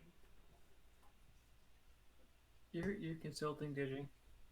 I mean, I am, but like, how often does that matter? That's why I pitch we get rid of consultant judges because I'm like, no, the consultant judge has never turned anyone's mind, and so now it's an equal thing because I think that fits better, works better. I want to be the bald guy with a like handlebar mustache for Halloween. He's my hero. Good goal. Look at that! I'll just carry around a boombox with a Joker jacket.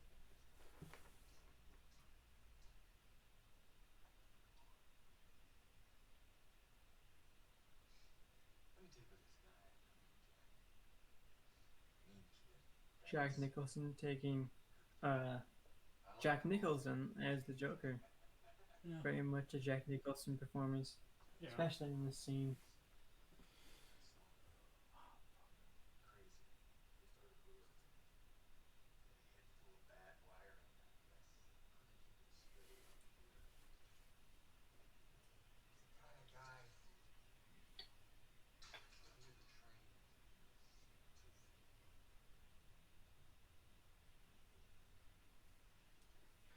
Favorite Jack Nicholson movie? Go.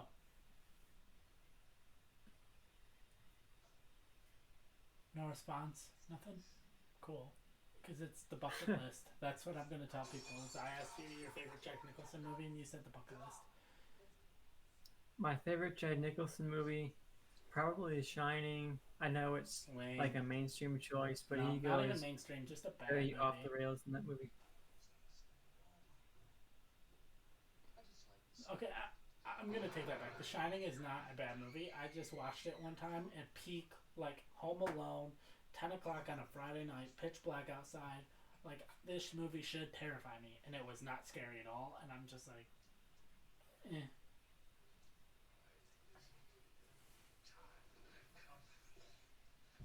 But yeah, when anyone asks, I'm gonna say, if anyone asks me, hey, what did Tristan ever say his favorite Jack Nicholson movie was? I'm gonna tell them you said the bucket list. You wouldn't be wrong, you know.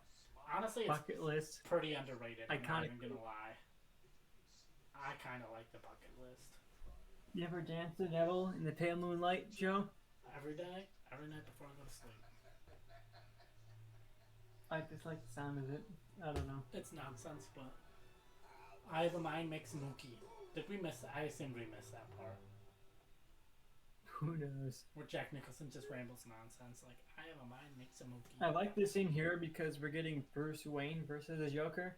We don't really get a lot of Bruce Wayne in these movies. Yeah. So I think seeing Bruce Wayne stand up against villains shows a lot of the hero within Bruce Wayne.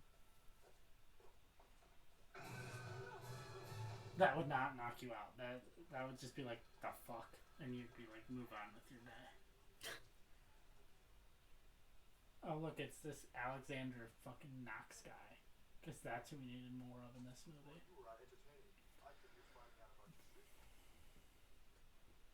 Where would superhero movies be if Christopher Nolan saw the script for Batman Begins and was like, nah, I'm good.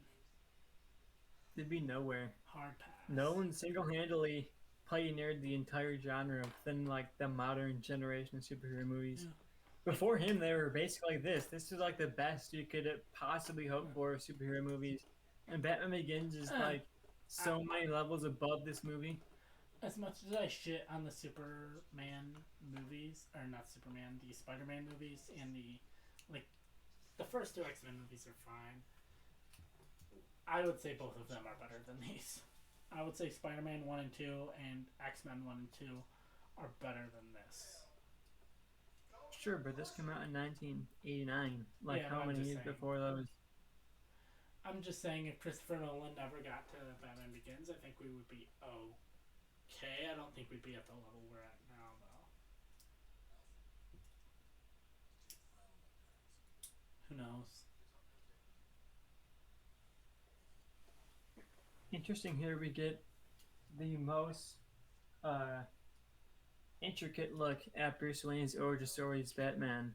Prior to this, we hadn't, outside of the animated series, we hadn't gotten a ton. I don't even know if the animated series had premiered at this point, but No, we the hadn't gotten a animated ton of series look at was- Bruce Wayne's origin. And this kind of gives you that between these two characters. So I think it deserves respect for that. It adds some tragedy to Bruce Wayne's character that we hadn't quite seen in whether it was Batman 66 or some of the more well-known takes on the character prior to this. Yeah, the animated series hadn't come out yet because the animated series was like somewhat based on this movie. They like took a lot of the like ideas of like timelessness of like it was like 1940s cars, but he still had a computer and shit like that. Of like you couldn't really pin down a time and being like, oh, this is the 90s or this is the 80s or this is the 40s because it was like 40s mob bosses, but they still had computers. 40s cars, shit like that.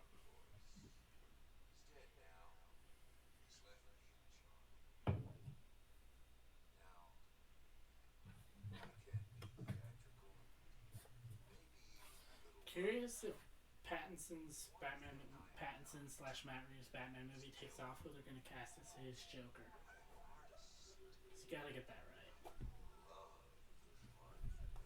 I would love to see Billy D. Williams come back in some kind of multiverse take on Batman. I know he came back for the Lego Batman movie to voice Two-Face, Yeah. but this movie sets him up as a really interesting Two-Face and it never delivers on that. Problem So is he I'd can't love to even see walk him anymore. get a chance to perform that character, not just in voice, but in full dynamic and full live action and a very interesting performance. I think Billy D. Williams. He's of course he's very very very old now, Yeah, but I like think he in can't even walk 1989 he anymore. would Like have made a very interesting Two Face. if you watch episode 9, like it's very clear, like oh this guy like doesn't move anymore. Because every single scene where you see his face, he's sitting down.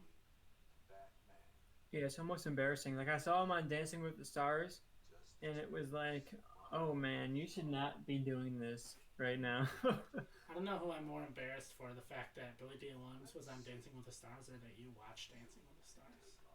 I watched it for Billy D. Williams. You know, as soon as he got voted off, I was like, well, I'm not watching this. I just wanted to see Billy D. Williams dance to the katana theme from uh, Star Wars: The New Hope, where he's just out there dancing with like stormtroopers and R2D2, and it was like the most ABC Disney cringe, like plug-in shit for Rise of Skywalker, but it was very embarrassing, and I therefore enjoyed it a lot. Did he ever shout out Brian Piccolo, Gale Sayers? You know, I hope he did. You know, give that name drop while you're performing some ballroom dance with some ridiculously hot model that's dancing with like 90-year-old Billy D. Williams. Doesn't even know where he is. Quick question: my brain just not working right? Can you give me like a little bit of history about the relationship between Brian Piccolo and Gale Sayers? Between who? Can you say that again? Between Brian Piccolo and Gale Sayers. Look, I don't know who they are. Oh, okay. I was just trying to see if I could get you on like a riff of just like nonsense because I was gonna go all in with you and then you just didn't. So Look, here's some nonsense. Okay, when you get characters as iconic as those characters, you gotta really be faithful to the comic book iconography of someone so significant as those characters. You gotta really be faithful, but you also have to move those characters forward in a way that I think these movies do so well. yeah. So honestly, I think these movies capture those characters so well, even though I don't even know what you're talking about or who they are. Yeah, I mean, I I'd wouldn't love to say see. characters. I would say more real life people who both played for the Chicago Bears. Brian Piccolo, infamously, getting cancer and dying, and then Gale Sayers, Look, one of the I greatest don't know running backs of all sports. time. I don't know things outside of movies and TV shows sometimes. But if they got cancer and died, that sucks. You know, I wish you didn't die.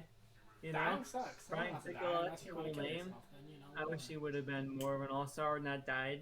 You know, that sucks. Is this good casting? I'm never sure if this is. Oh, also, that guy does not look like Thomas Wayne. I mean, Thomas Wayne doesn't have a specific look, but when I picture Thomas Wayne and close my eyes, it's not that guy.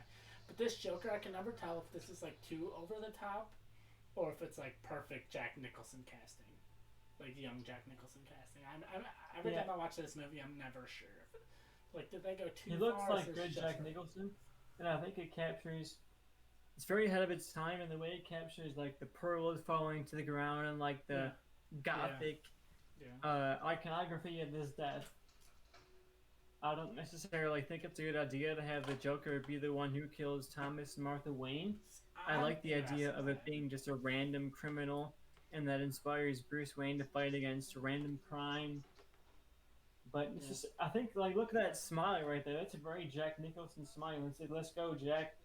And he gets just this kind of glee over yeah, killing these random rich people. And I think that's very Joker. I think that's very much fits within the 1989 version of his characters. And we get this realization coming up right now of Bruce Wayne realizing, oh my god, the Joker killed my parents, and that gives him a drive to take down the Joker. I don't necessarily think it's the best move for the character, but I do think it's an interesting move for the movie. It gives yeah, him a drive to take down this villain. yeah. I like it for the movie. I don't know if I'd like it if they were like, "Oh, this is canon now." I'd be like, "Eh." But Yeah, it's actually canon that the Joker killed Thomas and Martha Wayne. what did you say that name? Look, okay, maybe one day we'll do a BVS live watch, and I'll get a chance to defend the Martha scene. But I get it. I get the Martha scene. I understand what he was going for. It's the worst executed scene I've ever seen in a movie. To me, I'll say that the theatrical cut of Batman v Superman has a lot of flaws, but I actually had tears in my eyes. Had tears in my eyes watching the Martha scene of that movie. to So me, I would love to get a live watch of that movie to and me, if I, make my case. to me, if I were making that movie, the first thing I would do is I would cut out Ben Affleck, Bruce Wayne saying, "Why did you say that name?" And I would have him standing over Superman saying, "Martha, Martha," Martha, whatever the fuck he says. And then I would cut to, I don't know if you can still hear me, so I'm going to shut up about the scene. Right now we got Bruce Wayne. He's storming in. He's fighting. You know, ooh, Bruce Wayne's fighting on fuckers. Ooh, he's sealing down the fucking Batmobile because he's goddamn Bruce motherfucking Wayne. Oh shit, shit's coming out the wheel. What's happening? What's happening? What's happening? Oh damn! Boom! Bam! Fuck yeah, Bruce Wayne, killing motherfuckers. You're telling me that bomb exploded between that guy's legs and he lived? No siree, bomb. E-R-I-P dead. I'm gonna talk into some accent this whole time. Like I'm fucking Sanders. So I've been drinking all goddamn day. Colonel Sanders makes some good Kentucky Fried Chicken. Bruce Wayne driving out that fire because he's Bruce Wayne. Tristan, come back.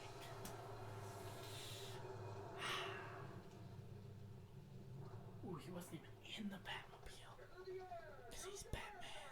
Ooh, ah. You know who needs to be in movies from now on? Al Pacino.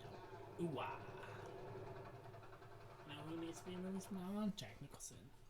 Ooh, Prince is singing. Ooh, ah. Tristan, come back. Tristan. I'm back. Okay. Alright, what was I You're talking about calling before you me. left? I heard your call, so I returned. I called you like the entire time. What were we talking about? Because I was going to say drop a bomb and then you left. I had to pee so bad, I had to like just run. I'm what 4 beers deep? 4? Jesus. For the whole day or just this movie? Well, 5, I guess, if you count the whole day. I have one that's unopened, but it's not necessarily cold. But it is from Short Fuse Brewing, which is very good. It's from Schiller Park, Illinois.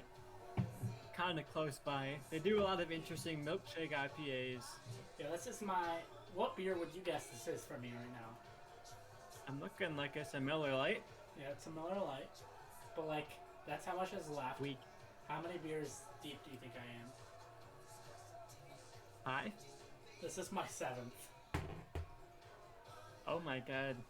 I'm drinking Short Fuse.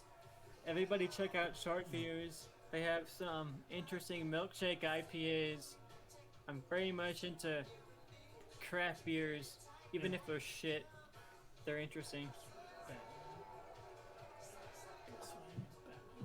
somehow gonna we're drop getting a to the bomb, end but I of feel like Batman it's- 89. There's a parade scene. I thought this was in Batman Returns, to be honest. No, there's one in Batman Returns with Penguin and all that too, for like the New Year, Christmas, or something. I fucking love Batman Returns. I love to do a commentary on that. Batman Returns My is so favorite much better. Batman movie. It's okay. It's definitely not my favorite, but it's far superior to this. This Especially, movie has a lot of good ideas, and I think for 1989, it's so much ahead of its time yeah. compared to Batman Begins, which was like 10 years later, maybe less than that, but around that. So this was Movie was very 89. much showed what superhero movies can be capable of so many years before they really achieved like the height of success. We just watched Age of Ultron, which was like the height of superhero hype, Yeah. I guess. And this movie very much pioneered that. Compared to Superman the movie, compared to some movies around it, this movie really set the standard for okay, we can make some genuinely big ass superhero movies. Yeah, so Batman 89 obviously came out in 1989. Batman Returns was 1992. Batman Forever was 95. Batman and Robin was 97. Batman Begins was 2005. The Dark Knight was 2008. And then The Dark Knight Rises was 2012. So there's your little time calendar. There are a lot of strange takes on Batman in this era.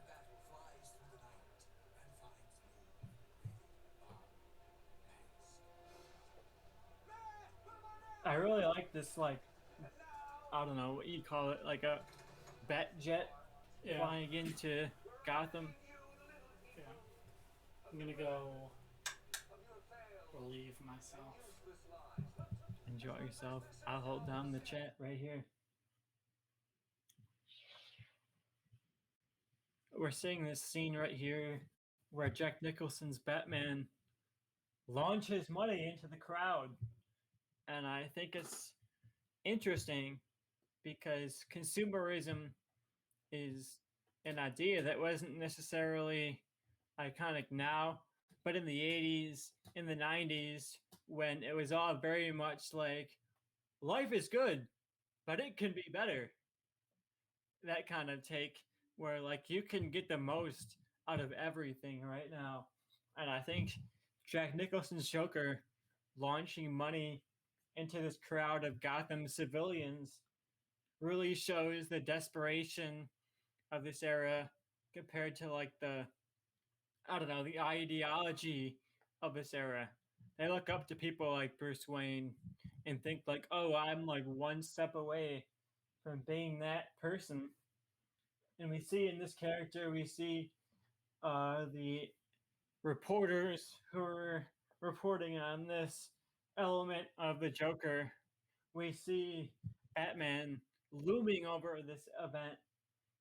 I think is interesting. Tim Burton kind of lingers on the edge of commentary in this movie, but doesn't necessarily lean into it, which I think is interesting. It's a choice to make it an element of a movie, but not necessarily make it the full focus of a movie. Vicky Vale it kind of embodies that Oh, I kind remember. of duality.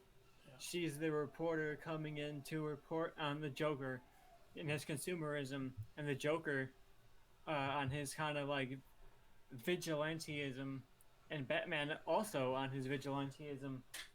There's an interesting statement on the duality of the Joker versus Batman that even though it's not fully explored in this movie, it's established here so that can it be explored in The Dark Knight in some future movies. So I think even though our generation doesn't give a ton of credit to this movie, because it's I garbage. think this is profoundly stage setting for what superhero movies can do, especially compared to what Superman was doing. Like we had Superman the movie, we had Superman 2, but then 3 and 4 were just fucking terrible. And this movie came in and said, Richard okay, Pryor's we never can been in a actually bad do movie. good shit with these characters. I figured out what I was gonna say earlier and then forgot. So, because we were talking about Batman Returns, and My favorite Batman movie. I do like Batman Returns, especially a lot more than this movie, but I liked it a lot more when I realized that it's basically a love letter to German silent films. And like, Tim Burton had zero like thoughts of like making a Batman movie. He's like, I want to make a movie that's a love letter to German silent films, and I'm gonna just slap Batman in front of it, and that's kind of what he did. And I respect Yeah, it. you can tell from my future reviews of the Snyder Cut and some of the Snyder takes on Batman that I'm partial to the very much personal takes on Batman. And even though Batman Returns has some flaws as a follow up to this movie right here, you can tell that it's very much a Tim Burton movie. Yeah, So it's no I don't Ed know, Wood. I'm easy towards it. Ed Wood is still the best Tim Burton movie. Hot take. I don't even know if that's a hot take. Hot Oh, I love. take is I I always think love that Fish moment is too, where great the movie. the bat plane flies up to the moon to make the bat logo, and then takes it back down. That's my favorite moment in this movie. The other day, for some reason, I watched a video of the Barney, uh, I don't know, the float, like the big balloon of Barney coming through Macy's Day Parade Oh yeah. sinking. And this kind of reminds me of that. It's like a parade that's poised to be appealing to the masses.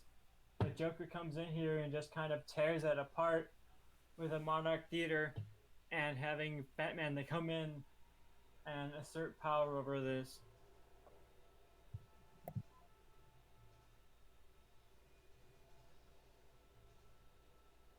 Look, that doesn't even look like Michael Keaton.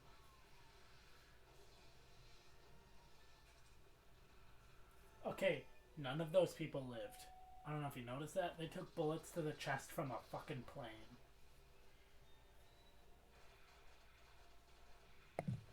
I like that people are like, Batman never kills. And then he poses up like a rocket launcher into like a crowd of people.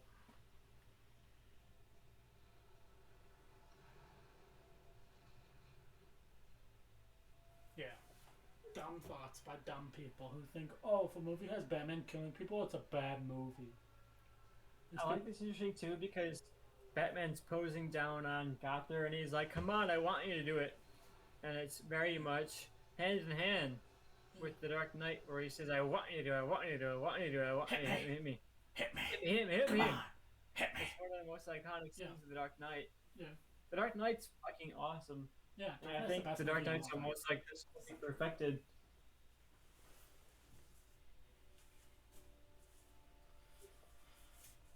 Yeah, if you're watching, comment below. What movie would you love to see us do a commentary for?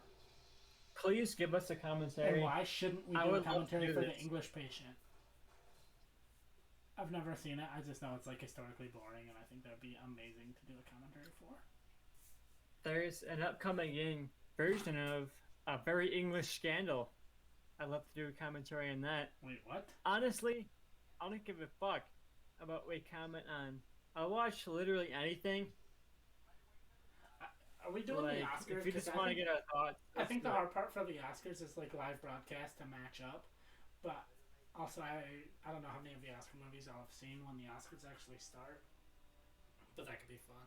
If, like the four of us. I haven't seen most of them. Promising Young Woman. Please go see that. And if you don't see it, buy it on Amazon Video. It's like $20 or whatever. And that sucks ass. I hate that you pay $20 to rent a movie. But if you're gonna rent any movie, goddamn rent Promising Young Woman. It's very modern. It's very interesting. It has a lot of commentary on divisive issues within gender. So check out Promising Young Woman. I haven't seen any Oscar movies this year. I've seen like no movies. Something tells me this Jack Nicholson performance here in the last finale, where they're leading up to this clock tower battle, is not gonna get any Oscar nominations. It should have. It should have got some Razzies from Michael Keaton. I think this Batman costume is so iconic. It's very, very interesting. Garbage. you see Val Kilmer follow up with this in Batman Forever. The first, I don't know, hour or so, he's in almost in this costume. And I have a soft spot for Val Kilmer. I think he's one of the more I'm your Huckleberry. interesting dynamics of Bruce Wayne versus Batman.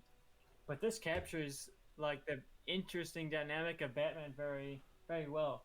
You see him here coming up, kind of juxtaposed to this dark gothic landscape, and Batman and the Joker.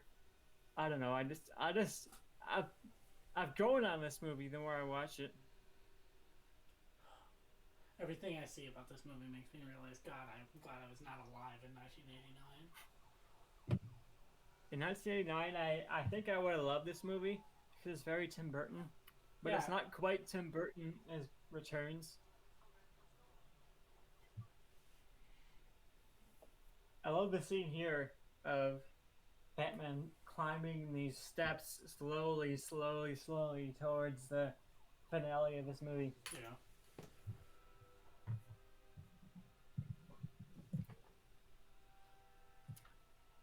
All This right, movie? Joe. What? I want to call you out a little bit.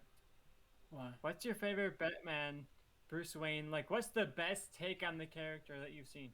In like movies, Yeah, Batman Begins. interesting. I think I that's the think best Batman mix Begins of really Batman. captures the dynamic of like what would turn a billionaire into a vigilante, Yeah. and I think See, that's very interesting. see, to me, I think Batman Begin. To me, like I love The Dark Knight. It's in my top 10 favorite movies of all time. Like I'm not like trashing that movie, but The Dark Knight to me very much feels like a cop movie where one of the cops just like dresses like a bat, right? Where Batman Begins, I feel like is very much like it gets Bruce Wayne right, it gets Batman right. I feel like the tone and aesthetic of Gotham is perfect. Like to me, everything about Ben. Like I have the only problem I have with Batman Begins, which is like a dumb movie problem, is like okay, everyone that takes had taken a shower by the time because basically they had put the fear toxin in the water and it had been in the water for like weeks, and then they decide to air and then they eventually aerolize it. Um, anyone that had decided to like boil pasta would have got the fear toxin. Anyone that had taken a shower would have got the fear toxin. Like, but like that's typical like movie fucking problem I can look past, and that's like really the only flaw in that movie in my opinion. One thing I like about this movie is that Batman's just kind of like a guy Yeah, fighting against the Joker. Like he sees that shot of the bell falling down and yeah, crushing all the chairs, and he's like, "Well, shit, that's insane," yeah, but I still have to pursue. I gotta take yeah. on the Joker, Yeah. See and what? it's light in this movie, but I think we see a lot of Bruce Wayne's aspiration towards heroism in this movie. Yeah. See, something you just said right there made me realize my main problem with this movie is Batman is just a guy in this movie, which is perfectly fine. But I would have liked it more if his costume reflected that. Like his costume is very much like a rubber, synthetic movie version of a Batman costume. Where if it was like, I'm surprised I'm saying this. If this was more like a Batman '66 style costume, where it felt like man-made, artificial costume, and it reflected that more. If this is just like a crazy guy that made this costume, I feel like I'd be into this movie more. But every time I think that's what takes me out of this movie is every time I see his costume, I'm like, his costume just looks like a movie prop. If that makes sense. Yeah, my ultimate take is that Batman Begins is the perfected version of this movie. Yeah. It's a very human take on Bruce Wayne, and you see why would a man take up this insane bat vigilante and take on these ridiculous characters? Yeah. I think Batman Begins really captures the character more than this movie. And I don't want to bag on this movie Oh, I'll because bag on this movie like 1989 goddamn day because it's superhero garbage. movies were a fucking joke. So is this Like movie. nothing was taken seriously, and this movie came out and it was like we can take these seriously. And I think sometimes modern audiences tend to belittle this movie as like, oh, it's not as good as Man of Steel. It's not as Mm. good as Batman v Man of Steel's a Superman. masterpiece. And I love those movies, but this movie showed that you can take a superhero movie, a fucking ridiculous comic book movie, and you can give it to a very stylistic director like Tim Burton, and you can Stylistic is make the how I most describe out Tim of it, Burton. which is, I think, something that I wish superhero movies would do more of, giving them to directors who are very specific, very stylistic, and letting them just go off with it rather than fitting into a, I don't know, a cinematic universe. Hot takes. I feel like you got some thoughts behind that. What's your thoughts on the MCU right now? Go. The MCU is mixed. I think we just watched Age of Ultron, and I think that shows what the MCU could be if it really focused in on what the story is. Like, imagine Age of Ultron if Iron Man 3 was all a buildup of Tony Stark Yeah, imagine someone said that developing during Ultron, Age of Ultron and then kind it of thing. goes completely wrong in Age of Ultron, and he has to call on his friends and his co-workers, I guess, to take on He's a this friend threat. from work. And I think the DCEU is interesting because it's very much these standalone, ridiculous movies, and even if they're shit, like they're at least very much the They're their director's own take. shit. They don't. They're not shitting on other things. You know. Yeah, they're Their not shit like doesn't make other things taking smell on bad. comic books, not taking on other movies and rubbing their ass with them. I think it's, I don't know, this movie. I really want to make it like a Marvel versus DC thing, Let's but do that. I very much follow the DC track of like they can just do whatever they want. They can do Shazam, they can do Joker, they can do BVS. It all kind of fits within the DCEU kind of branding. I don't know. I'm soft towards the DCEU because they're willing to do ridiculous shit, and the MCU very much falls in line with the same stuff.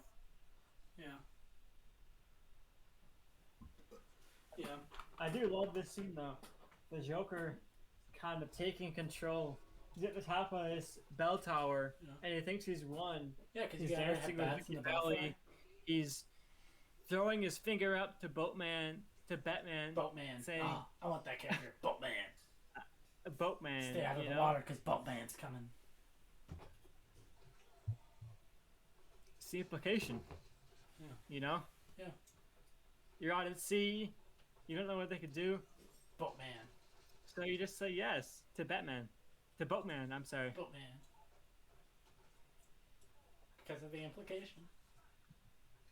Because of the implication.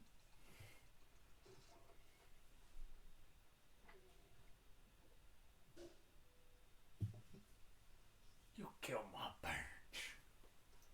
What if that was Hugh Jackman? How do you feel about Michael Keaton coming back for The Flash? Michael Keaton sucks. Fuck Michael Keaton. He should never act again. No, I'm okay with that. It's one of those things that it's like not mind-blowingly awesome, but like I'm fine with it. I'm interested by it. I think it's gonna be one of those WandaVision things where people are overhyping it, thinking he's gonna be this big, like throughout character, and he's gonna end up having like one scene, and people are gonna walk out of the theater disappointed. I hope that the Flash movie is in for Warner Brothers to reboot whatever they want DC to be. Like they could make it into DCU. They can make it into whatever the fuck they want. Yeah. They should just be like, we're a multiverse, right? So, like, we can have Robert Pattinson Batman movies going on the same time we have a Ben Affleck Batman miniseries. Because apparently there's talks of more DCEU content, and that's what I want. I want a Ben Affleck made Batman miniseries. And did you hear Sorry, the whole... I laughed at Batman like punching the Joker off the fucking like rooftop. Yeah. This is insane. People will be like, Batman doesn't kill, Batman's not dark, and this movie is like beyond that. Like this movie is beyond dark compared to BVS. This movie is just Batman throwing people off buildings and shooting them with machine guns. Joker just shook his ass at Batman. That's where we are in this garbage fucking movie. But yeah, my thing with what we're talking about, No. Batman. Oh, so did you hear about the Deathstroke movie supposedly? Who is going to be in it? There's two competing takes on Deathstroke. So it's gonna be Gareth Evans from The Really? Raid was gonna direct. Joe Manganiello was gonna play Deathstroke, and it was gonna have a $40 million budget. And Warner Brothers was like, nah. Like, you couldn't fork over $40 million for a fucking movie. Like, I feel like Warner Brothers' best bet is to just max out on HBO Max. Make it like they have Godzilla. They have what a lot of their big release movies coming to HBO Max. yeah. Like, I think doing that out of the DC universe is what they should do. Looking at this movie, you see like Batman and Joker's final confrontation, and I think that would be so satisfying if you had it in a miniseries. It was Ben Affleck versus Jared Leto, and you got these two very strange takes on the characters competing against each other, and you get to see the ultimate finale. This is a very Dark Knight. It's strange because it's not great, but it very much foretells what we'll see of the characters in the future. Yeah, the thing that doesn't make sense is Ben Affleck was like, "Oh, my movie got canceled because I just like couldn't crack my story, I couldn't figure it out." Ben Affleck is a massive Batman fan. Like, he called Kevin Smith when he was offered Daredevil and was like, "If I accept this, do you think this would hurt my chances of ever playing Batman?" Like, there's no way he just like couldn't figure out his Batman story. So like, and there were rumors that his Batman story was gonna be like basically the good, the bad, and the ugly with Joker and Deathstroke, and like just give me that as a miniseries of its Batman, I would love Joker, to see and it for the Deathstroke. Snyder Cut. I hope the Snyder Cut takes off, not because I necessarily love Snyder and his take on the universe, but I would love to see HBO Max's take on this universe. You know, if you turn the DCEU as it is now into like the HBO Max universe, and you get Jared Leto's taking the Joker, you see this finale right here. You're seeing the philosophy of Joker versus Batman, and I think if you bring that up in this strange HBO Max conglomeration of Suicide Squad's Jared Leto Joker and BVS's Ben Affleck Batman, you could get some very interesting stuff about it. And I don't love Snyder's take on these characters, but I think they're interesting, and I would love to see them followed through on. I don't know. I just wish we could get more of that universe compared to like the fanboy version of the universe. Yeah, I don't know. It's just annoying because they made DC characters are far better than Marvel characters, and then the fact that like Marvel is doing well and DC is not is just annoying. Yeah, DC's characters are iconic beyond belief. Like Batman, Superman, even Wonder Woman are like these generational icons. You could do whatever the fuck you want with them, and I wish they'd just do more with them. Yeah, and Wonder Woman 8, I'm like, oh, DCE is back on track, and then Wonder Woman 84 came out, and I'm like, this movie fucking blows. So who knows anymore? We're reaching the end of the movie now. Who gets the Bruce Wayne and Vicky Valley are coming together at this finale here. He's defeated the Joker, but at what cost? He's lost Vicky Valley. He's also lost Billy D. Williams' character here. He's not necessarily on the side of Batman. Do you so I would love to see his follow-up to this movie. I wish that the sequels more directly follow up on this, but I don't know. I mean, these are such a mess of an era of DC. They established a bat signal right here, and then it's established all over again. And Batman Begins in The Dark Knight. I don't know. I've done DC daily watches every single day for like how many weeks now, but I think they've always come so close to Batman, and they never quite nailed it. They nailed it perfectly in Batman Begins. There's no more perfect of a Batman movie than Batman Begins.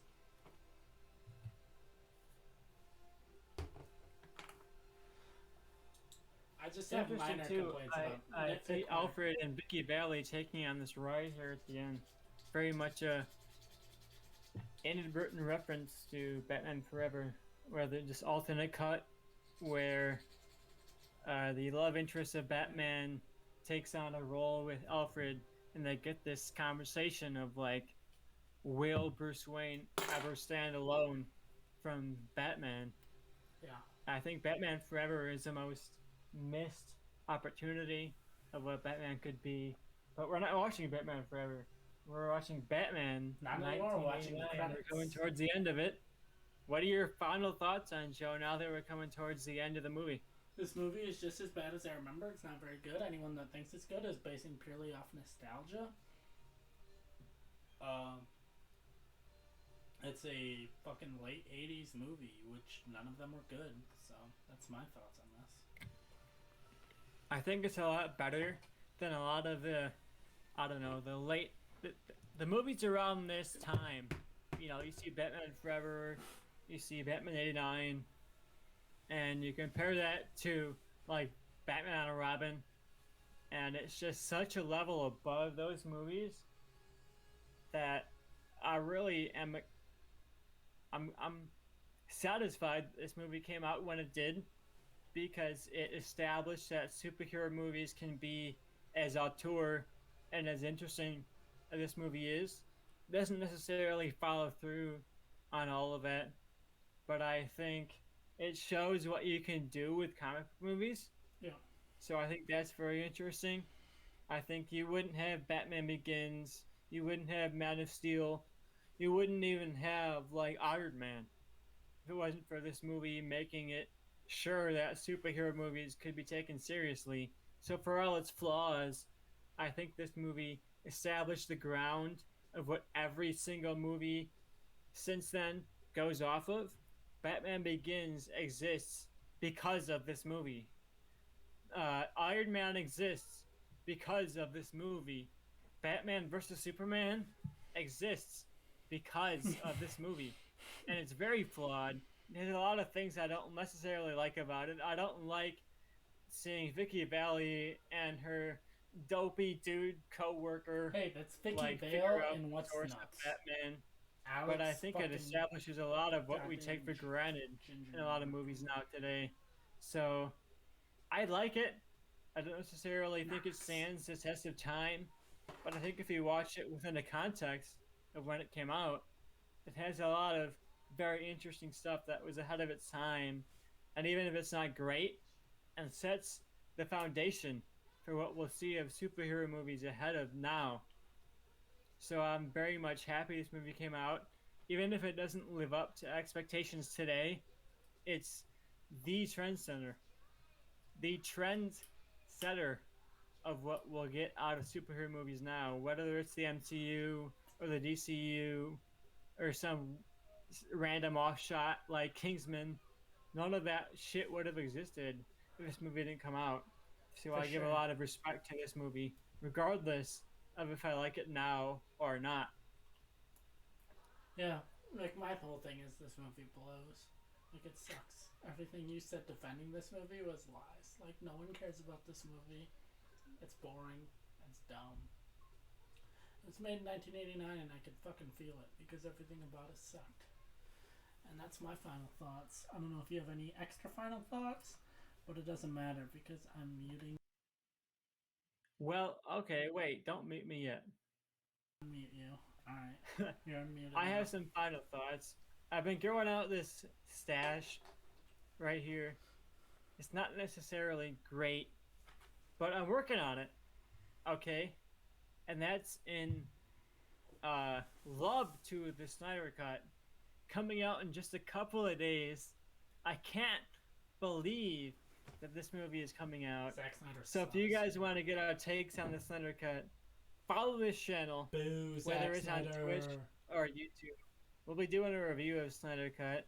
Boo, So Zack if you want to Snyder. get my defense of the strange, dark, I don't know, different comic book take of Zack Snyder, Boo. check out our Snyder Cut review.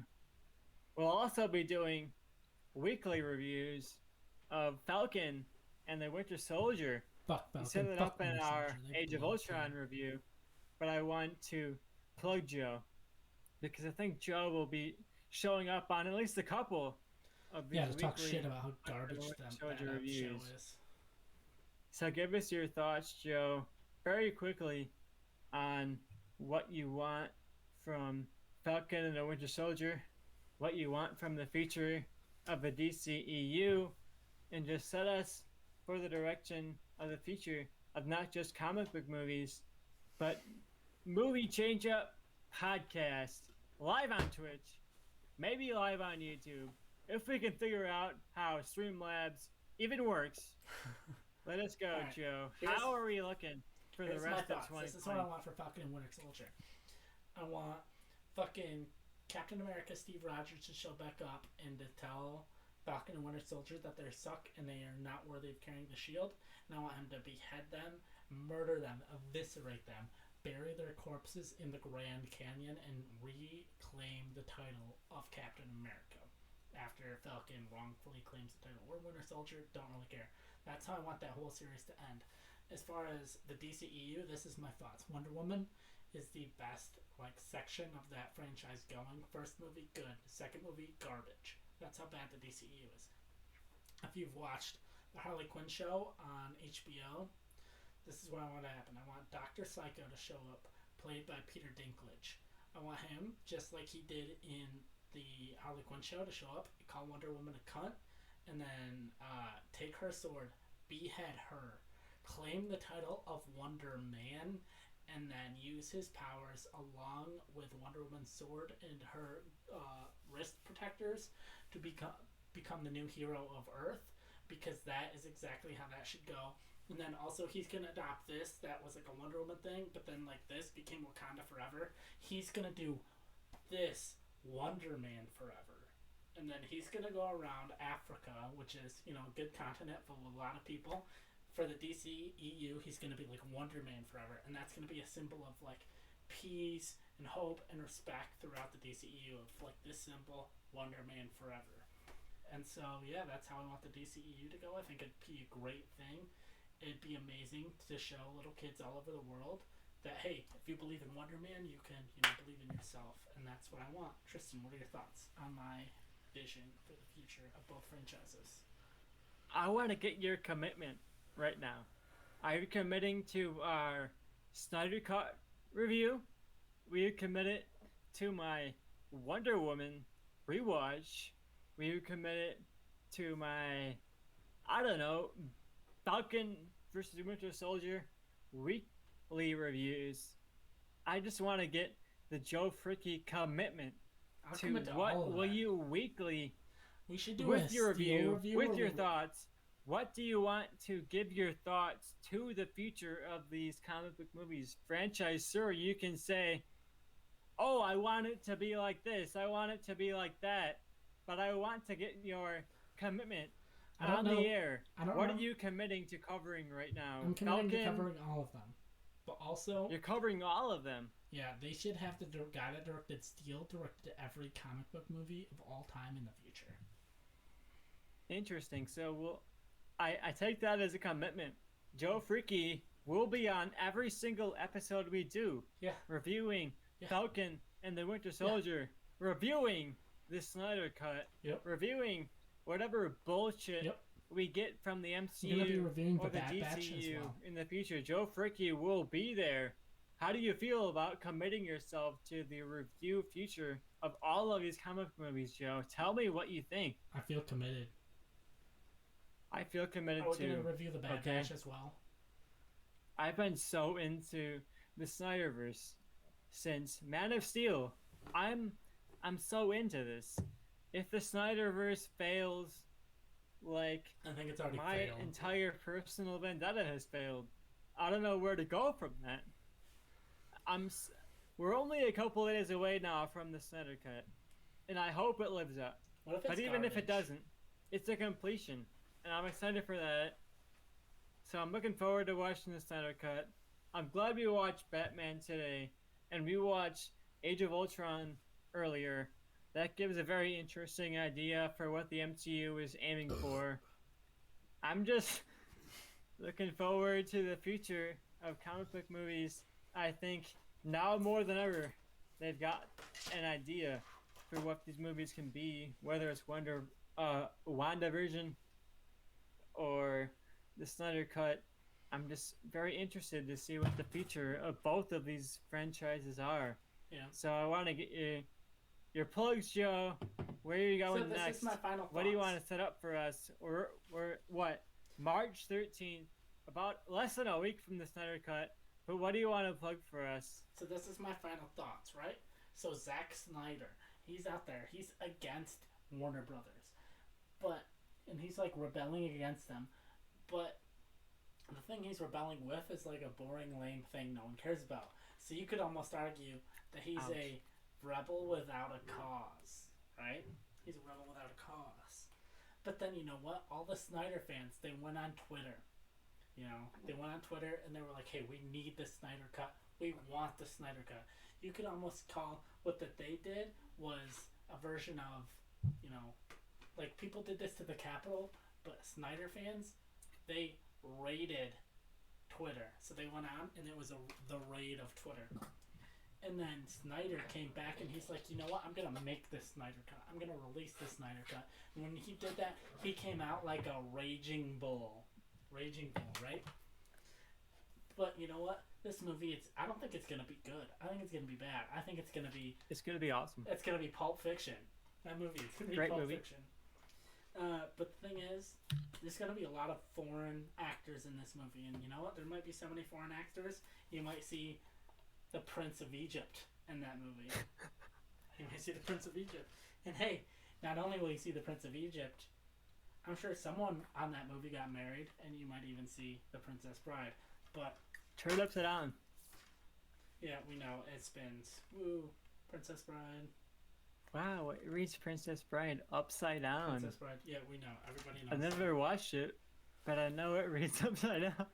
But yeah, so that's all my thoughts. I'm gonna end this because we are drunk and this is nonsense, and no one will ever watch this except Tommy and Barbie. Look. Okay, I'm so drunk, but I want to make a case. Zack Snyder's take on Batman.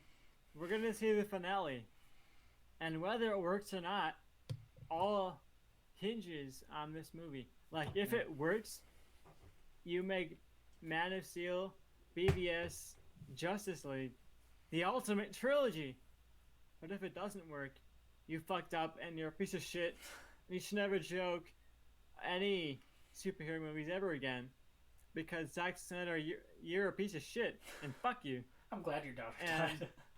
There's so much riding on this movie. I've drunk all day. It's already almost 5.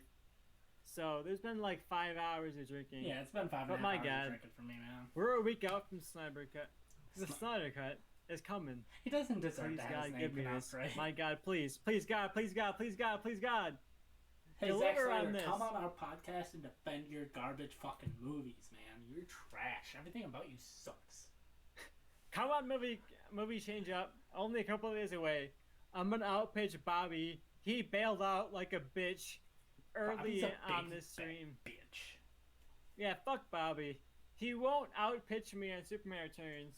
He won't outpitch me I'll tell you what, all on the movies Punisher that picked out, Warzone. you can He you won't just get outpitch me guaranteed points. on League of Extraordinary Gentlemen, the most ridiculously Bob movie of all time. Okay, just watch. We're coming on live Monday. Me and Bobby pitching Bobby each other. sucks. Bobby can't do shit. Bobby lost Yeah, to Bobby me and I sucks. suck. I agree with you. Fuck Bobby. Bobby I'm winning. is a fucking lame-o. Not really. Bobby's cool. Tune in Monday. See me roast Bobby. DCEU. Alright. Objectively better I'm than canceling our mics. DCEU. And your mic is being disabled in 5, 4, 3, 2. Fuck you guys. I love you.